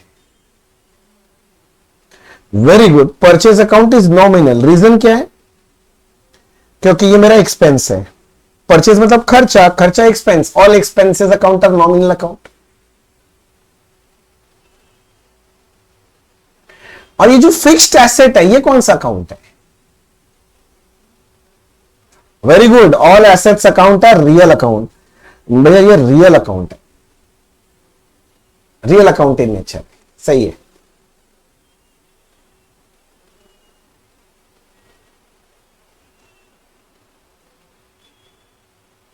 आगे बढ़ू। अच्छा नोटिंग कर ले, वो शायद कुछ बच्चा लोग नोटिंग कर रहा था, कर ले कर ले कर ले, नोटिंग जल्दी खत्म कर। हमारी नोटिंग पूरी करो, हमारी नोटिंग पूरी करो।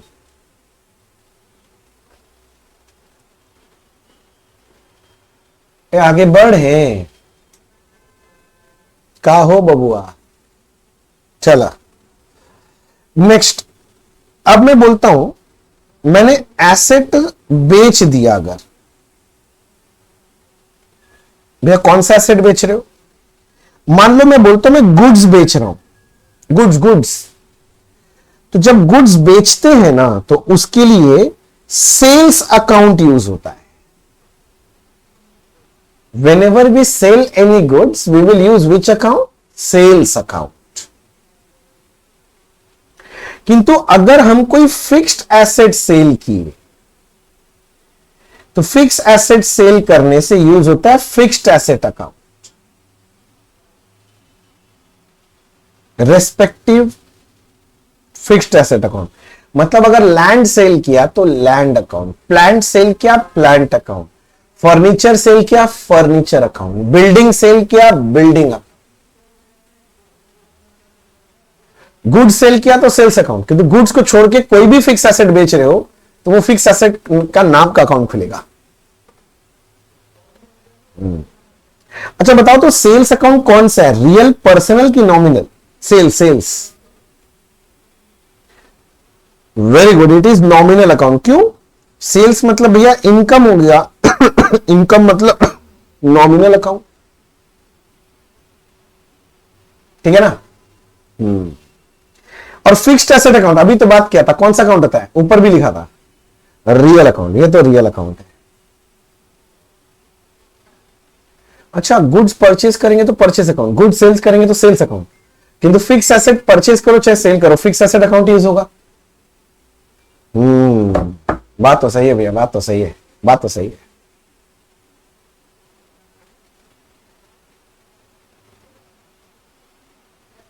देख लो यहां तक ठीक है क्या?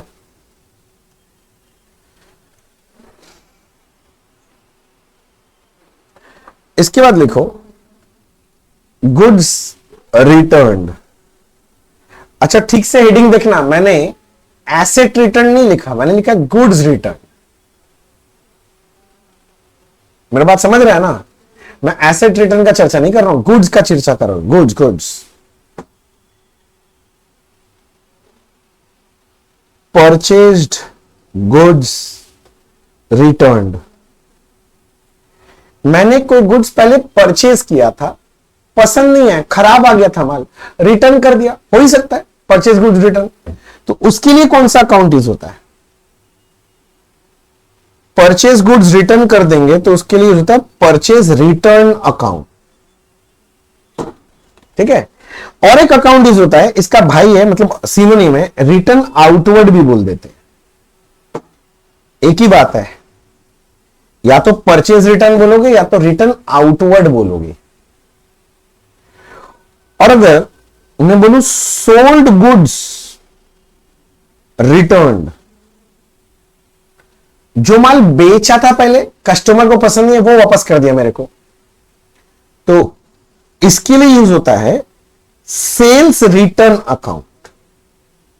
और अगर ये नाम पसंद नहीं आए तो और एक नाम यूज होता है, उसका नाम है रिटर्न इनवर्ड। बात एक ही है। पहले यहां तक नोटिंग कीजिए जल्दी से। भैया सुनो ना, एक छोटा सा डाउट निकल के आ रहा है मेरे मन में। क्या डाउट है?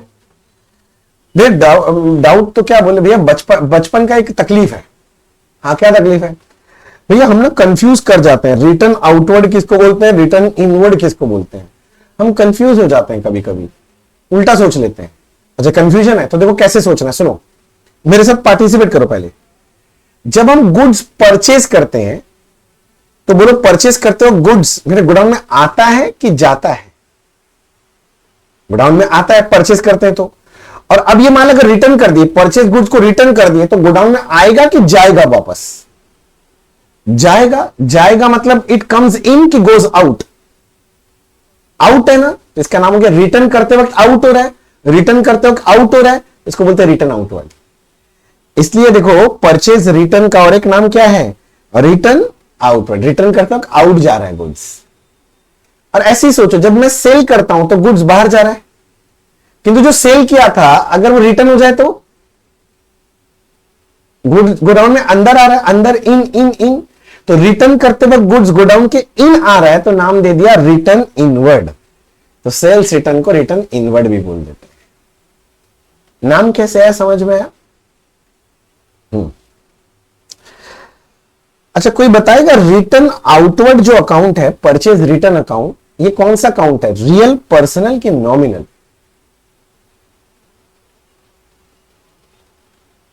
एक बच्चा बोल रहा पर्सनल अकाउंट है।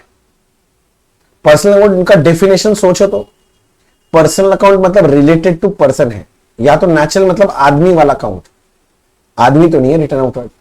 आर्टिफिशियल पर्सन ना, रिप्रेजेंटेटिव, वो सब ना क्लास 11 12 का प्रीफिक्स सफिक्स फालतू बात मत कर। वो 11 12 का टीचर को जाके बोल प्लीज।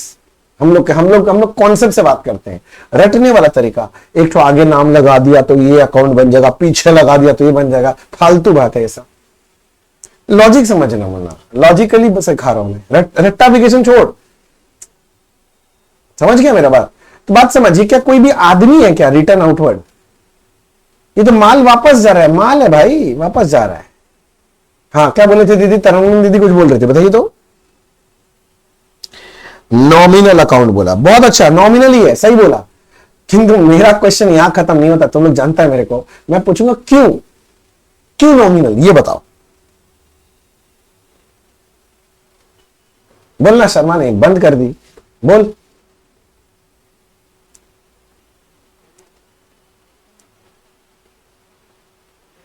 नॉमिनल है तो या तो एक्सपेंस होगा, या तो लॉस होगा, या तो इनकम होगा, या तो गेन होगा। चार में से कोई एक रीजन है, जल्दी से पकड़ा दो, क्या रीजन है?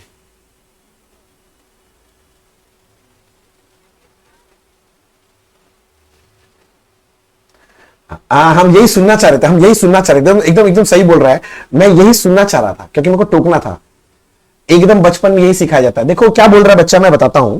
बच्चा बोल रहा है कि बोले भैया सुनिए ना, परचेज आपका एक्सपेंस होता है ना? मैं बोला हाँ। तो बोलता है जो परचेज रिटर्न बोल रहे हैं तो परचेज का उल्टा ही हो गया ना? बोला हाँ। तो बोला भैया एक्सपेंस का उल्टा मतलब इनकम है, तो इनकम है मतलब नॉमिनल अकाउंट है। आपको बचपन में एग्जैक्टली यही पढ़ाया गया और सबको यही पढ़ाया गया। सब बच्चा मन में सोच भी रहा है ये बोलने का, बोलते हो कतरा रहा धीरे धीरे। किंतु भैया अब सुनो, अब तुम मेरे से पढ़ा हुआ बच्चा, इतना दूर मेरे से पढ़ लिया है, तुम बोल रहे कि भैया रिटर्न इनवर्ड आउटवर्ड मतलब परचेज रिटर्न तुम्हारा इनकम है, राइट? इनकम किसको बोलते हैं बताओ तो? डेफिनेशन वगैरह पढ़ गया,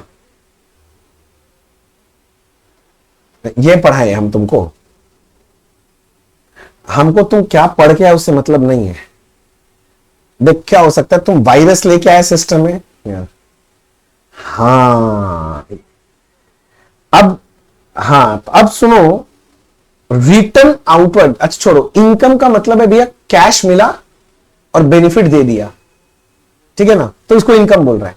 ऐसे जनरल इनकम भी तो समझ रहा है, फायदा वाला चीज होता है इनकम, जो तुम लोग बोलने का कोशिश कर रहा था। दिल पे हाथ रख के बोल, मैंने कोई माल परचेस किया था और उसको वापस कर रहा हूं, माल खराब आ गया था, तो ये मेरा फायदा हो गया, इनकम है। दिल कर रहा है बोलने का, अंदर से बोल दे एक बार, हाँ मेरे को कर रहा है इनकम बोलने का। तो फिर जिंदगी में दूसरा काम करना ही क्या है? आदमी से परचेस करो, रिटर्न करो, फायदा होते जाएगा। इनकम है तो कराओ ऐसे इनकम, करोड़ों कमाएंगे, फिर तो अरबों कमाएंगे, करोड़ों क्या। फिर तो तेल वाला जो देश है दुबई, वो लोग का वल्ला वल्ला, उन लोग से भी ज्यादा कमा लेंगे फिर रिटर्न करने में। तो फिर हम कम है क्या? रोज तुम्ही से माल खरीद के तुमको वापस करेंगे और हम बोलेंगे इनकम कमा लिए। घर वाला को बोलेंगे नया धंधा चालू किया, क्या? वो रिटर्न करने का। आप एक लॉजिकली सोचो, क्या ये इनकम बोलने का मन कर रहा है? बस इतना बोलो ना। नहीं, देखो नॉमिनल तो है, सही है, पर इनकम क्यों नहीं बोल रहे हैं? क्योंकि इनकम के डेफिनेशन में बैठ रही नहीं है। कैश रिसीव, बेनिफिट गिवन, काहे का कैश रिसीव और काहे का बेनिफिट गिवन? माल पसंद नहीं है, वापस किए, माल खराब आया, मैं वापस कर दिया। मैंने माल परचेज किया था सोच के अच्छा माल मिलेगा, खराब माल भेजा है, मैं वापस किया हूं, रिटर्न किया हूं, इसमें मेरा फायदा क्या हुआ? क्या इनकम है? मैं कहां पर हिट कर रहा हूं सोचो। तुम्हारा दिमाग का दही करूंगा मैं, हाँ मैं करूंगा, मेरे को पता है, मैं तुम्हारे दिमाग को एकदम उड़ा दूंगा धीरे धीरे सोचने के लिए। बचपन में जो जो चीज सोच के आया था मैं गलत प्रूव करके जाऊंगा। तो भैया आप बताओ फिर क्या है? एकदम ये बात तुम सही बोल रहा था कि परचेज भैया एक्सपेंस है, तो परचेज रिटर्न ठीक उसका उल्टा ही है ना जी। उल्टा बोल रहा था, अच्छा है। Actually this represent expense only, but reverse of expense. मेरा बात समझो, it represents reverse of expense. तो टेक्निकली ये एक्सपेंस अकाउंट ही है, तो ये नॉमिनल है। बट ये एक्सपेंस नहीं बोल के इसको बोलना चाहिए रिवर्स ऑफ एक्सपेंस, पर इनकम नहीं बोल सकते। कैटेगरी क्या है? एक्सपेंस ही है। जैसे सोचो, मैं थोड़ा कंफ्यूज कर देता हूं थोड़ा और। जब आप फिक्स्ड एसेट, सॉरी यहां पर है, हाँ फिक्स्ड एसेट जब आप परचेज कर रहे थे तो भी रियल था, किंतु जब फिक्स एसेट सेल किया था, कहां गया मेरा फिक्स एसेट? सोल्ड किया था तुम जब फिक्स एसेट, तो भी कौन सा अकाउंट था? फिक्स एसेट, तो भी तो रियल ही है। लॉजिक समझ? उल्टा ही तो है, तो भी तो रियल ही है। औकात तो सेम ही है, बस उल्टा हो रहा है कहानी। तो वही लॉजिक से समझो, जब परचेज किए थे तो एक्सपेंस है, परचेज रिटर्न किए थे, जो माल परचेज को वापस कर रहा हूं, तो it is just the reversal of expense. तो basically it is expense account only, but representing reverse of expense, इसीलिए नॉमिनल है। बोलो बात समझ में आया? नॉमिनल क्यों है? तो रीजन है क्योंकि ये एक्सपेंस अकाउंट है, ये एक्सपेंस अकाउंट है, और ब्रैकेट में लिख दिया ये क्या है? Reversal of expense. बाद में कंफ्यूज मत हो जाना, it represents reversal of expense. देखो थोड़ा सा तो दिमाग में जोड़ लगेगा, मेरे को पता है लगेगा। अब पकड़ में आ रहा है, देखो अब लग रहा है, अरे हो इसीलिए तो माइनस करके दिखाते थे ना सर ना ट्रेडिंग में। हाँ इसीलिए रिवर्सल रिप्रेजेंट करता है उसका। Good, very good. अब देखो धीरे धीरे खुल रहा। मैंने आपको पहले दिन बोला था, अगर आपको याद हो, कि मैं एक्सेप्टिंग माइंड से आपका क्वेश्चनिंग माइंड धीरे धीरे बनाऊंगा, थिंकिंग माइंड में कन्वर्ट करूंगा आपके दिमाग को, कर दूंगा। थोड़ा सा दिन रुको ना अभी। अच्छा, रिटर्न इनवर्ड कौन सा अकाउंट है फिर बताओ? Real, personal, nominal? Very good, ये नॉमिनल अकाउंट है।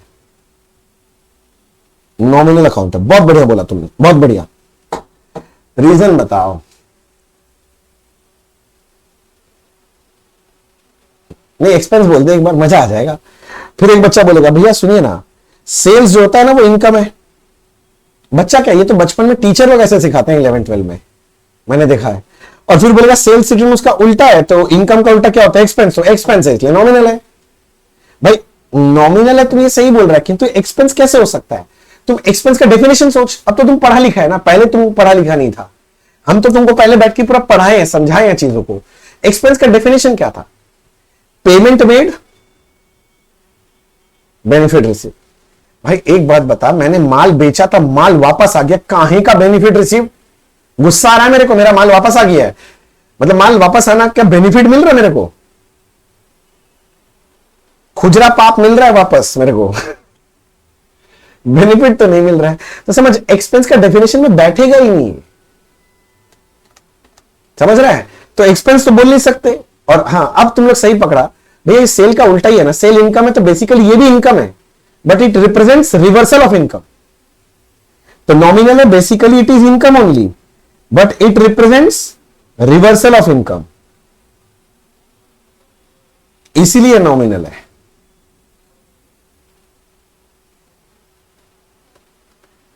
हा हा हा हा हा। ए, सारा बच्चा लोग को समझ में आ रहा है? कुछ कुछ बच्चा लोग का कैमरा बंद हो गया, वो लोग कहीं सो तो नहीं गया? ओ, थोड़ा नेट ज्यादा बढ़ा के रखो बच्चे, जो लोग ऑनलाइन कर रहे हो ना, मैं उन सब से रिक्वेस्ट कर रहा हूं, थोड़ा सा इंटरनेट पे खर्चा करो, थोड़ा सा बच्चे, ठीक है ना? अच्छा वाला पैक भरा लो। और मेरा मेरा क्लास करोगे तो थोड़ा सा टाइम लगेगा, 2 घंटा मतलब लग जाता है, 2 घंटा मेरे क्लास में, वो फील हो गया होगा पहले दिन से। हाँ जरूर जरूर जरूर बच्चे, जरूर यहां तक लिख लो पहले।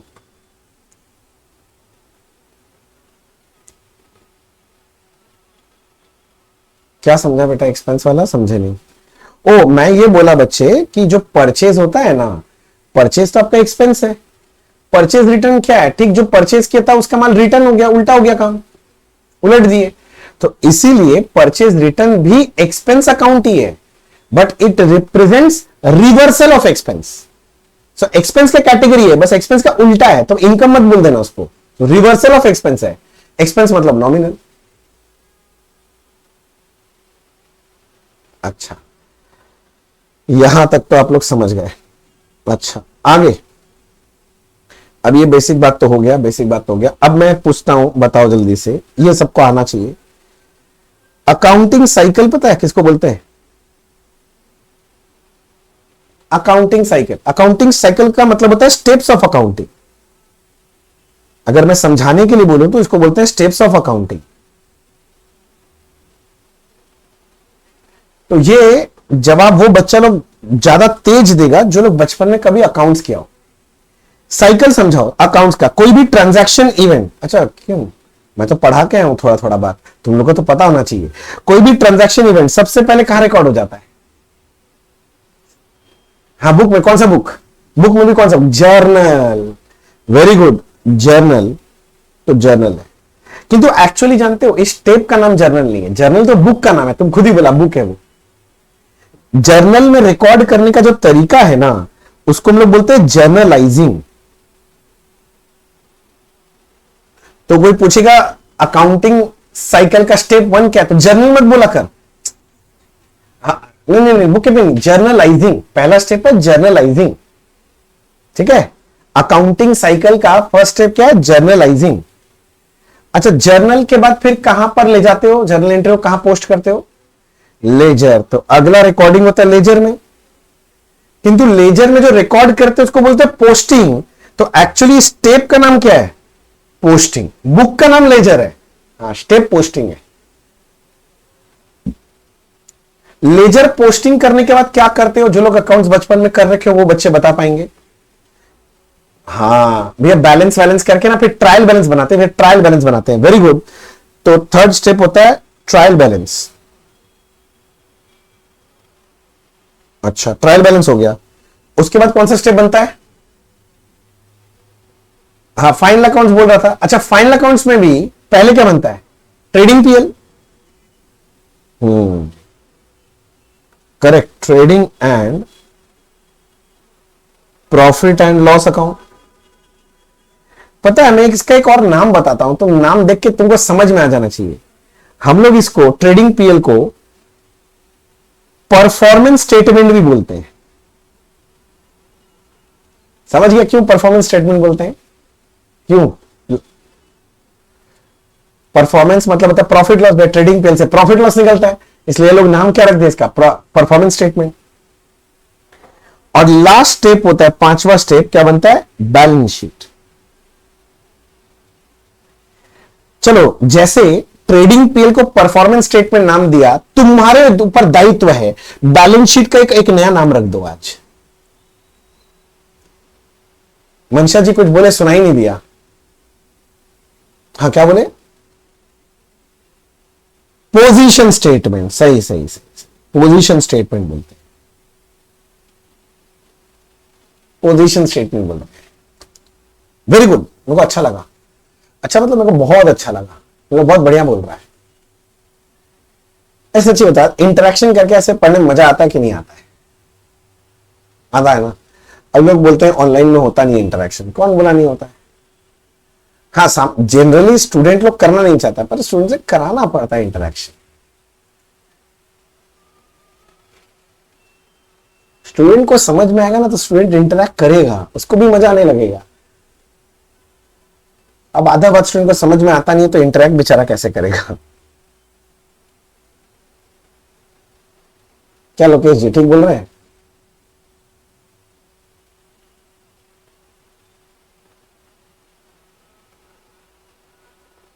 लोकेश कुछ बोल नहीं रहा है, सब ठीक है ना लोकेश?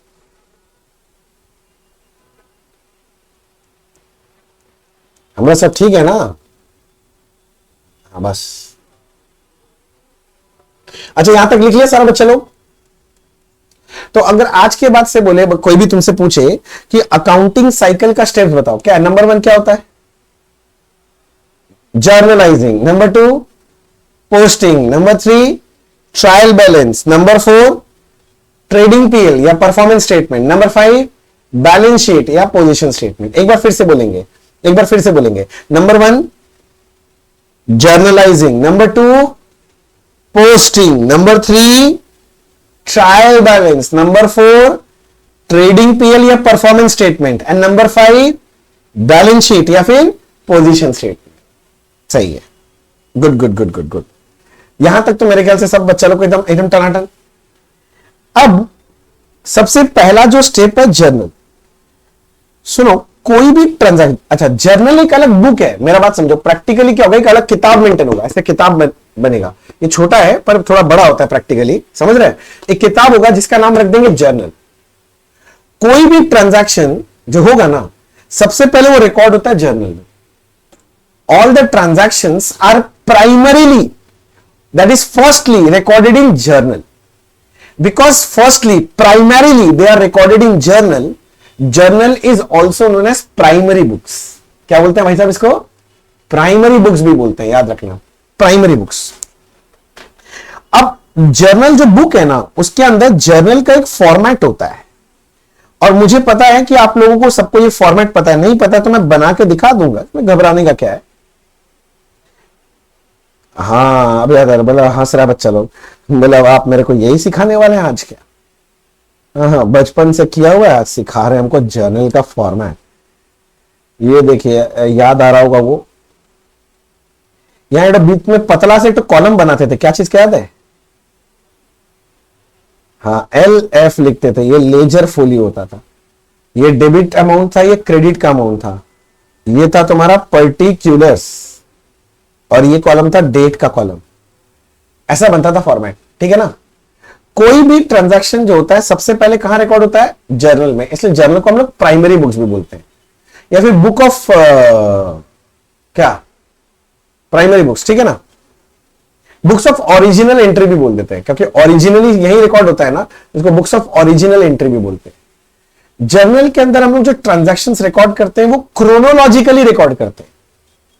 क्रोनोलॉजिकली समझते हो? डेट वाइज, जैसे जैसे ट्रांजैक्शन होगा तारीख के हिसाब से वैसे वैसे रिकॉर्ड कर दिया जाता है। जो हम लोग जर्नल में रिकॉर्ड करते हैं उसको बोलते हैं journal entry. Double entry system follow करके करते हैं। जर्नल एंट्री जो बनता है उसमें क्या होता है, एक तो अकाउंट पहले डेबिट होता है, और दूसरा अकाउंट जो क्रेडिट होता है उसके लिए ऐसे लिखते हैं 2- अकाउंट, जो भी होगा। थोड़ा सा याद आ रहा है? फिर डेबिट का अमाउंट यहां लिख देते हैं, क्रेडिट का अमाउंट यहां लिख देते हैं, और हर ये जो ऊपर होता है ये वाला पार्ट, इसको बोलते हैं जर्नल एंट्री। और जर्नल एंट्री के नीचे छोटा सा एक्सप्लेनेशन देते हैं जो एंट्री किए हैं, और उस एक्सप्लेनेशन को हम लोग क्या बोल देते हैं? नरेशन बोल देते हैं बच्चे, नरेशन बोलते हैं। ये तो बेसिक बात है बच्चे, बट फिर भी मैं एक बार जस्ट रिकैप करवा। करेक्ट? मैं अभी तक जो बोला एकदम क्लियर है? हाँ। LF क्या है, मैं ये पूछने वाला था, तुम भी पूछ लिया। LF है लेजर फोलियो। फुल फॉर्म क्या है? Ledger folio. शॉर्ट में हम लोग LF ही लिखते हैं हमेशा। अच्छा किसी को पता है ये लेजर फोलियो का काम क्या है?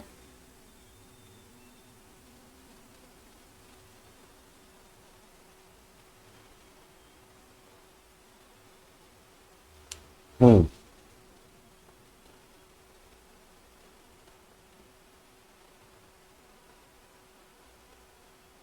हम्म थोड़ा थोड़ा समझ में आ रहा है। हाँ सर बोला, और एक जन कुछ बोलना चाह रहा था, बोल।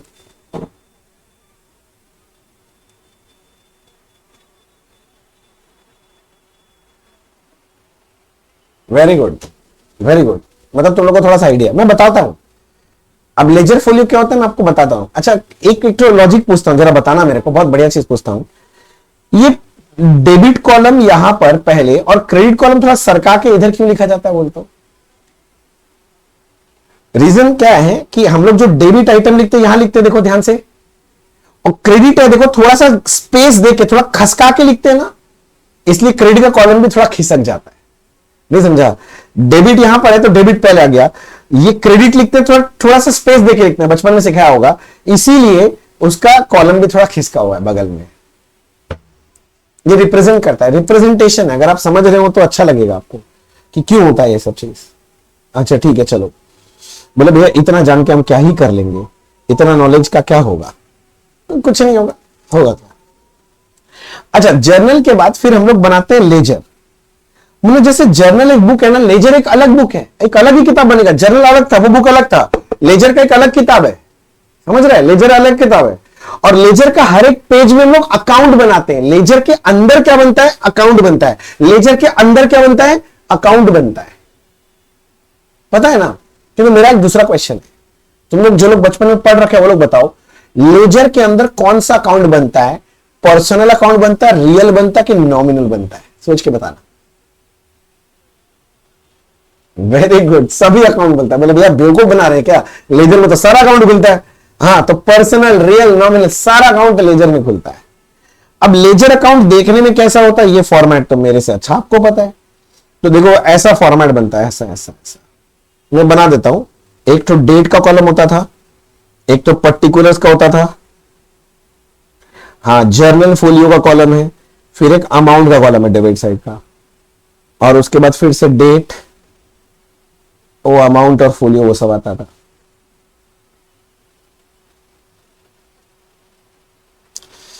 बोलो जी, ये देखो अकाउंट का फॉर्मेट है। ये वाला कॉलम होता था डेट, इसके बगल वाला होता है पर्टिकुलर्स, उसके बगल में होता है जर्नल फोलियो, अमाउंट, फिर date, particular, journal folio. Amount होता है, इंडिया में रुपीस चलता है तो रुपीस, दूसरे देश में जाएगा तो उस देश का करेंसी वहां बैठा देना। और क्या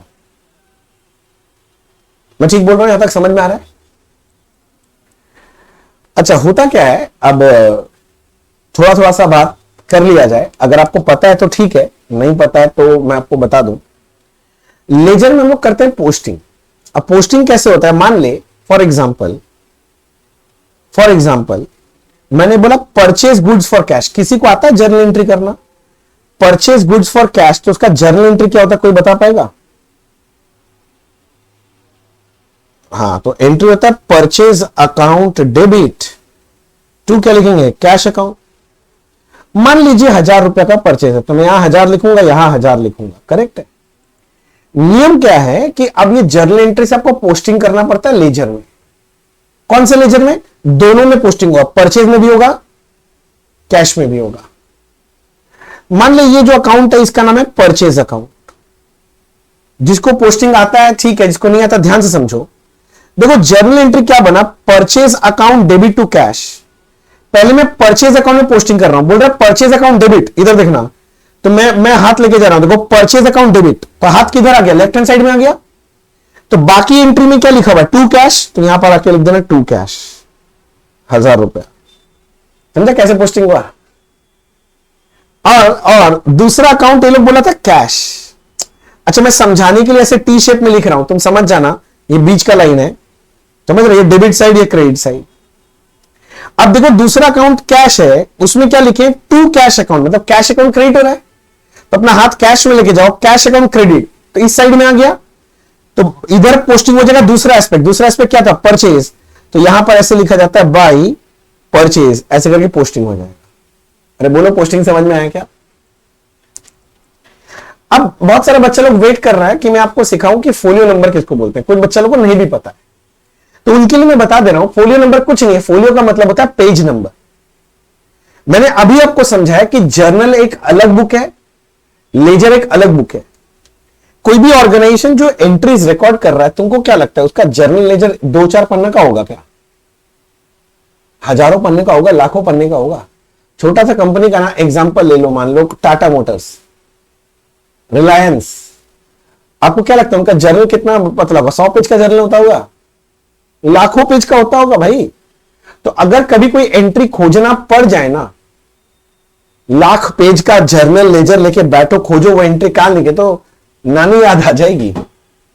तो हम लोग क्या करते हैं, क्रॉस रेफरेंसिंग के लिए फोलियो पेज बनाते हैं। फोलियो मतलब हो गया पेज नंबर। तो पेज नंबर में क्या होता है, जैसे जर्नल बुक है तो हर एक पेज में नंबरिंग क्या होता है, 1 2 3 4 ऐसे करके किया रहता है। मेरा बात समझा? हर एक पेज में नंबरिंग होता है। जर्नल जो बुक है ना, उसका हर एक पेज में नंबर होता है, पेज नंबर लिखा हुआ होता है। मान लो ये जो एंट्री आपने कर रखा है, ध्यान से समझना, ये जो एंट्री कर रखा है ये जर्नल का पेज नंबर 19 में है। कहां पर किया हुआ भैया? जर्नल का पेज नंबर 19 में। तो समझना, जब ये जर्नल एंट्री में पोस्टिंग करने जाऊंगा, कहां पर? परचेज अकाउंट में, परचेज टू कैश लिखा, यहां जर्नल फोलियो में 19 लिख दूंगा। मतलब मैं ये समझाना चाह रहा हूं, ये जर्नल एंट्री का जो मैंने पोस्टिंग किया है, अगर आपको जर्नल एंट्री देखना है कहां लिखा है, तो जाइए जर्नल का पेज नंबर 19 में देखिए। ऐसे ही देखो, कैश अकाउंट में भी यहां एक फोलियो का कॉलम बना ही होगा, यहां पर भी मैं 19 लिख दूंगा। समझो बात को, मतलब समझा रहा हूं, ये जो पोस्टिंग आया ना बाई परचेज, ये जर्नल के कौन से पेज नंबर में लिखा हुआ था? Page number 19। ऐसे ही अभी समझाया था, लेजर एक अलग बुक है, याद करो लेजर अलग बुक है, तो लेजर का भी तो हर एक पेज का नंबर होता है। अब मान लो ये जो परचेज अकाउंट है, लेजर का पेज नंबर 28 में है, और कैश जो है वो पेज नंबर 37 में लिखा हुआ है। तो अब क्या होगा, purchase account debit, purchase posting किया मैंने लेजर का पेज नंबर 28 में, तो लेजर फोलियो में लिख दिया 28। टू कैश, कैश पोस्टिंग किया मैंने पेज 37 में जाके लेजर का, तो यहां पर आके लिख दिया जाता है 37। तो जर्नल से पता चल जाएगा कि लेजर के कौन से पेज में पोस्टिंग है, और लेजर से पता चल जाएगा कि जर्नल के कौन से पेज में पोस्टिंग है। इसलिए फोलियो कॉलम बनाया जाता है।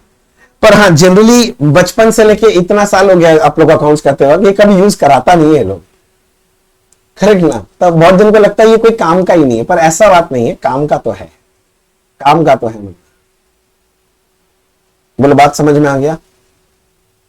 अब लास्ट बात को बोली खत्म करते हैं। जैसे कोई भी अकाउंट बनता है ना, तो सारा एंट्री होने के बाद फिर हम लोग इसको बैलेंस करते हैं। क्या करते हैं? बैलेंस। क्या करते हैं भाई साहब? बैलेंस। और बैलेंस कैसे होता है जरा सुनो। अब डेबिट साइड में मान लो यहां पर एक फिगर 10,000 का पोस्टिंग है, यहां 20,000 का, यहां पर 30,000 का, और क्रेडिट साइड में यहां पर 5,000 और 15,000 है। तो जो लोग को बैलेंस करना आता है वो देखेगा डेबिट साइड का टोटल कितना आ रहा है, 60 आ रहा है, किंतु क्रेडिट साइड में तो 60 नहीं आ रहा है, कम आ रहा है।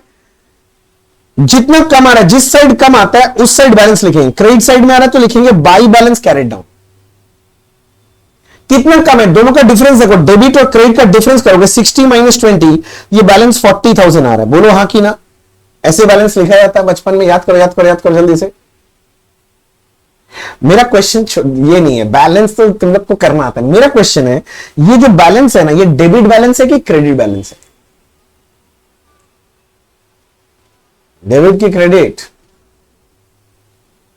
डेबिट बैलेंस है। क्रेडिट मत बोलना, भले ये क्रेडिट साइड में लिखा गया है पर डेबिट बैलेंस है। क्यों? याद रखना, the name of the balance depends on the side which is heavier. The name of the balance depends on the side which is heavier. जो साइड ज्यादा भारी है ना, उसके बेसिस पे नाम दिया जाता है। आप सोचो, डेबिट साइड का टोटल 60 है, क्रेडिट का टोटल तो सिर्फ 20 है, तो कौन सा साइड हेवियर है? Debit side. तो ये जो बैलेंस का नाम क्या है? Debit balance. ये जो बैलेंस है इसको क्या बोलेंगे? Debit balance. बोले समझ में आया? The name of the side depends on the side which is heavier. ऐसे उल्टा सोचो, मान लो ये एक और अकाउंट है, कोई भी अकाउंट है। अब इस साइड में तुम्हारा लिखा हुआ है 10,000, 20,000, 30,000, और उल्टा साइड में लिखा है यहां पर 5,000 और यहां 15,000। अब तुम जब बैलेंस करने जाएगा मुन्ना तो ऐसे ही ना लिखेगा, टू बैलेंस कैरेट डाउन, इधर 40 आ जाएगा। जल्दी बोलो हाँ कि ना। अब क्वेश्चन है ये जो बैलेंस है 40 का, ये कौन सा बैलेंस है, डेबिट बैलेंस कि credit balance? Very good, credit balance. क्यों? क्योंकि क्रेडिट साइड का टोटल ज्यादा है, डेबिट साइड का कम है, तो जिस साइड का ज्यादा है उस साइड का नाम आ जाता है, तो ये मेरा क्रेडिट बैलेंस है। बोलो नालायक को, समझ में आ रहा है क्या? कुछ बोल रहा नहीं है क्या? सब ठीक है ना? हाँ सर।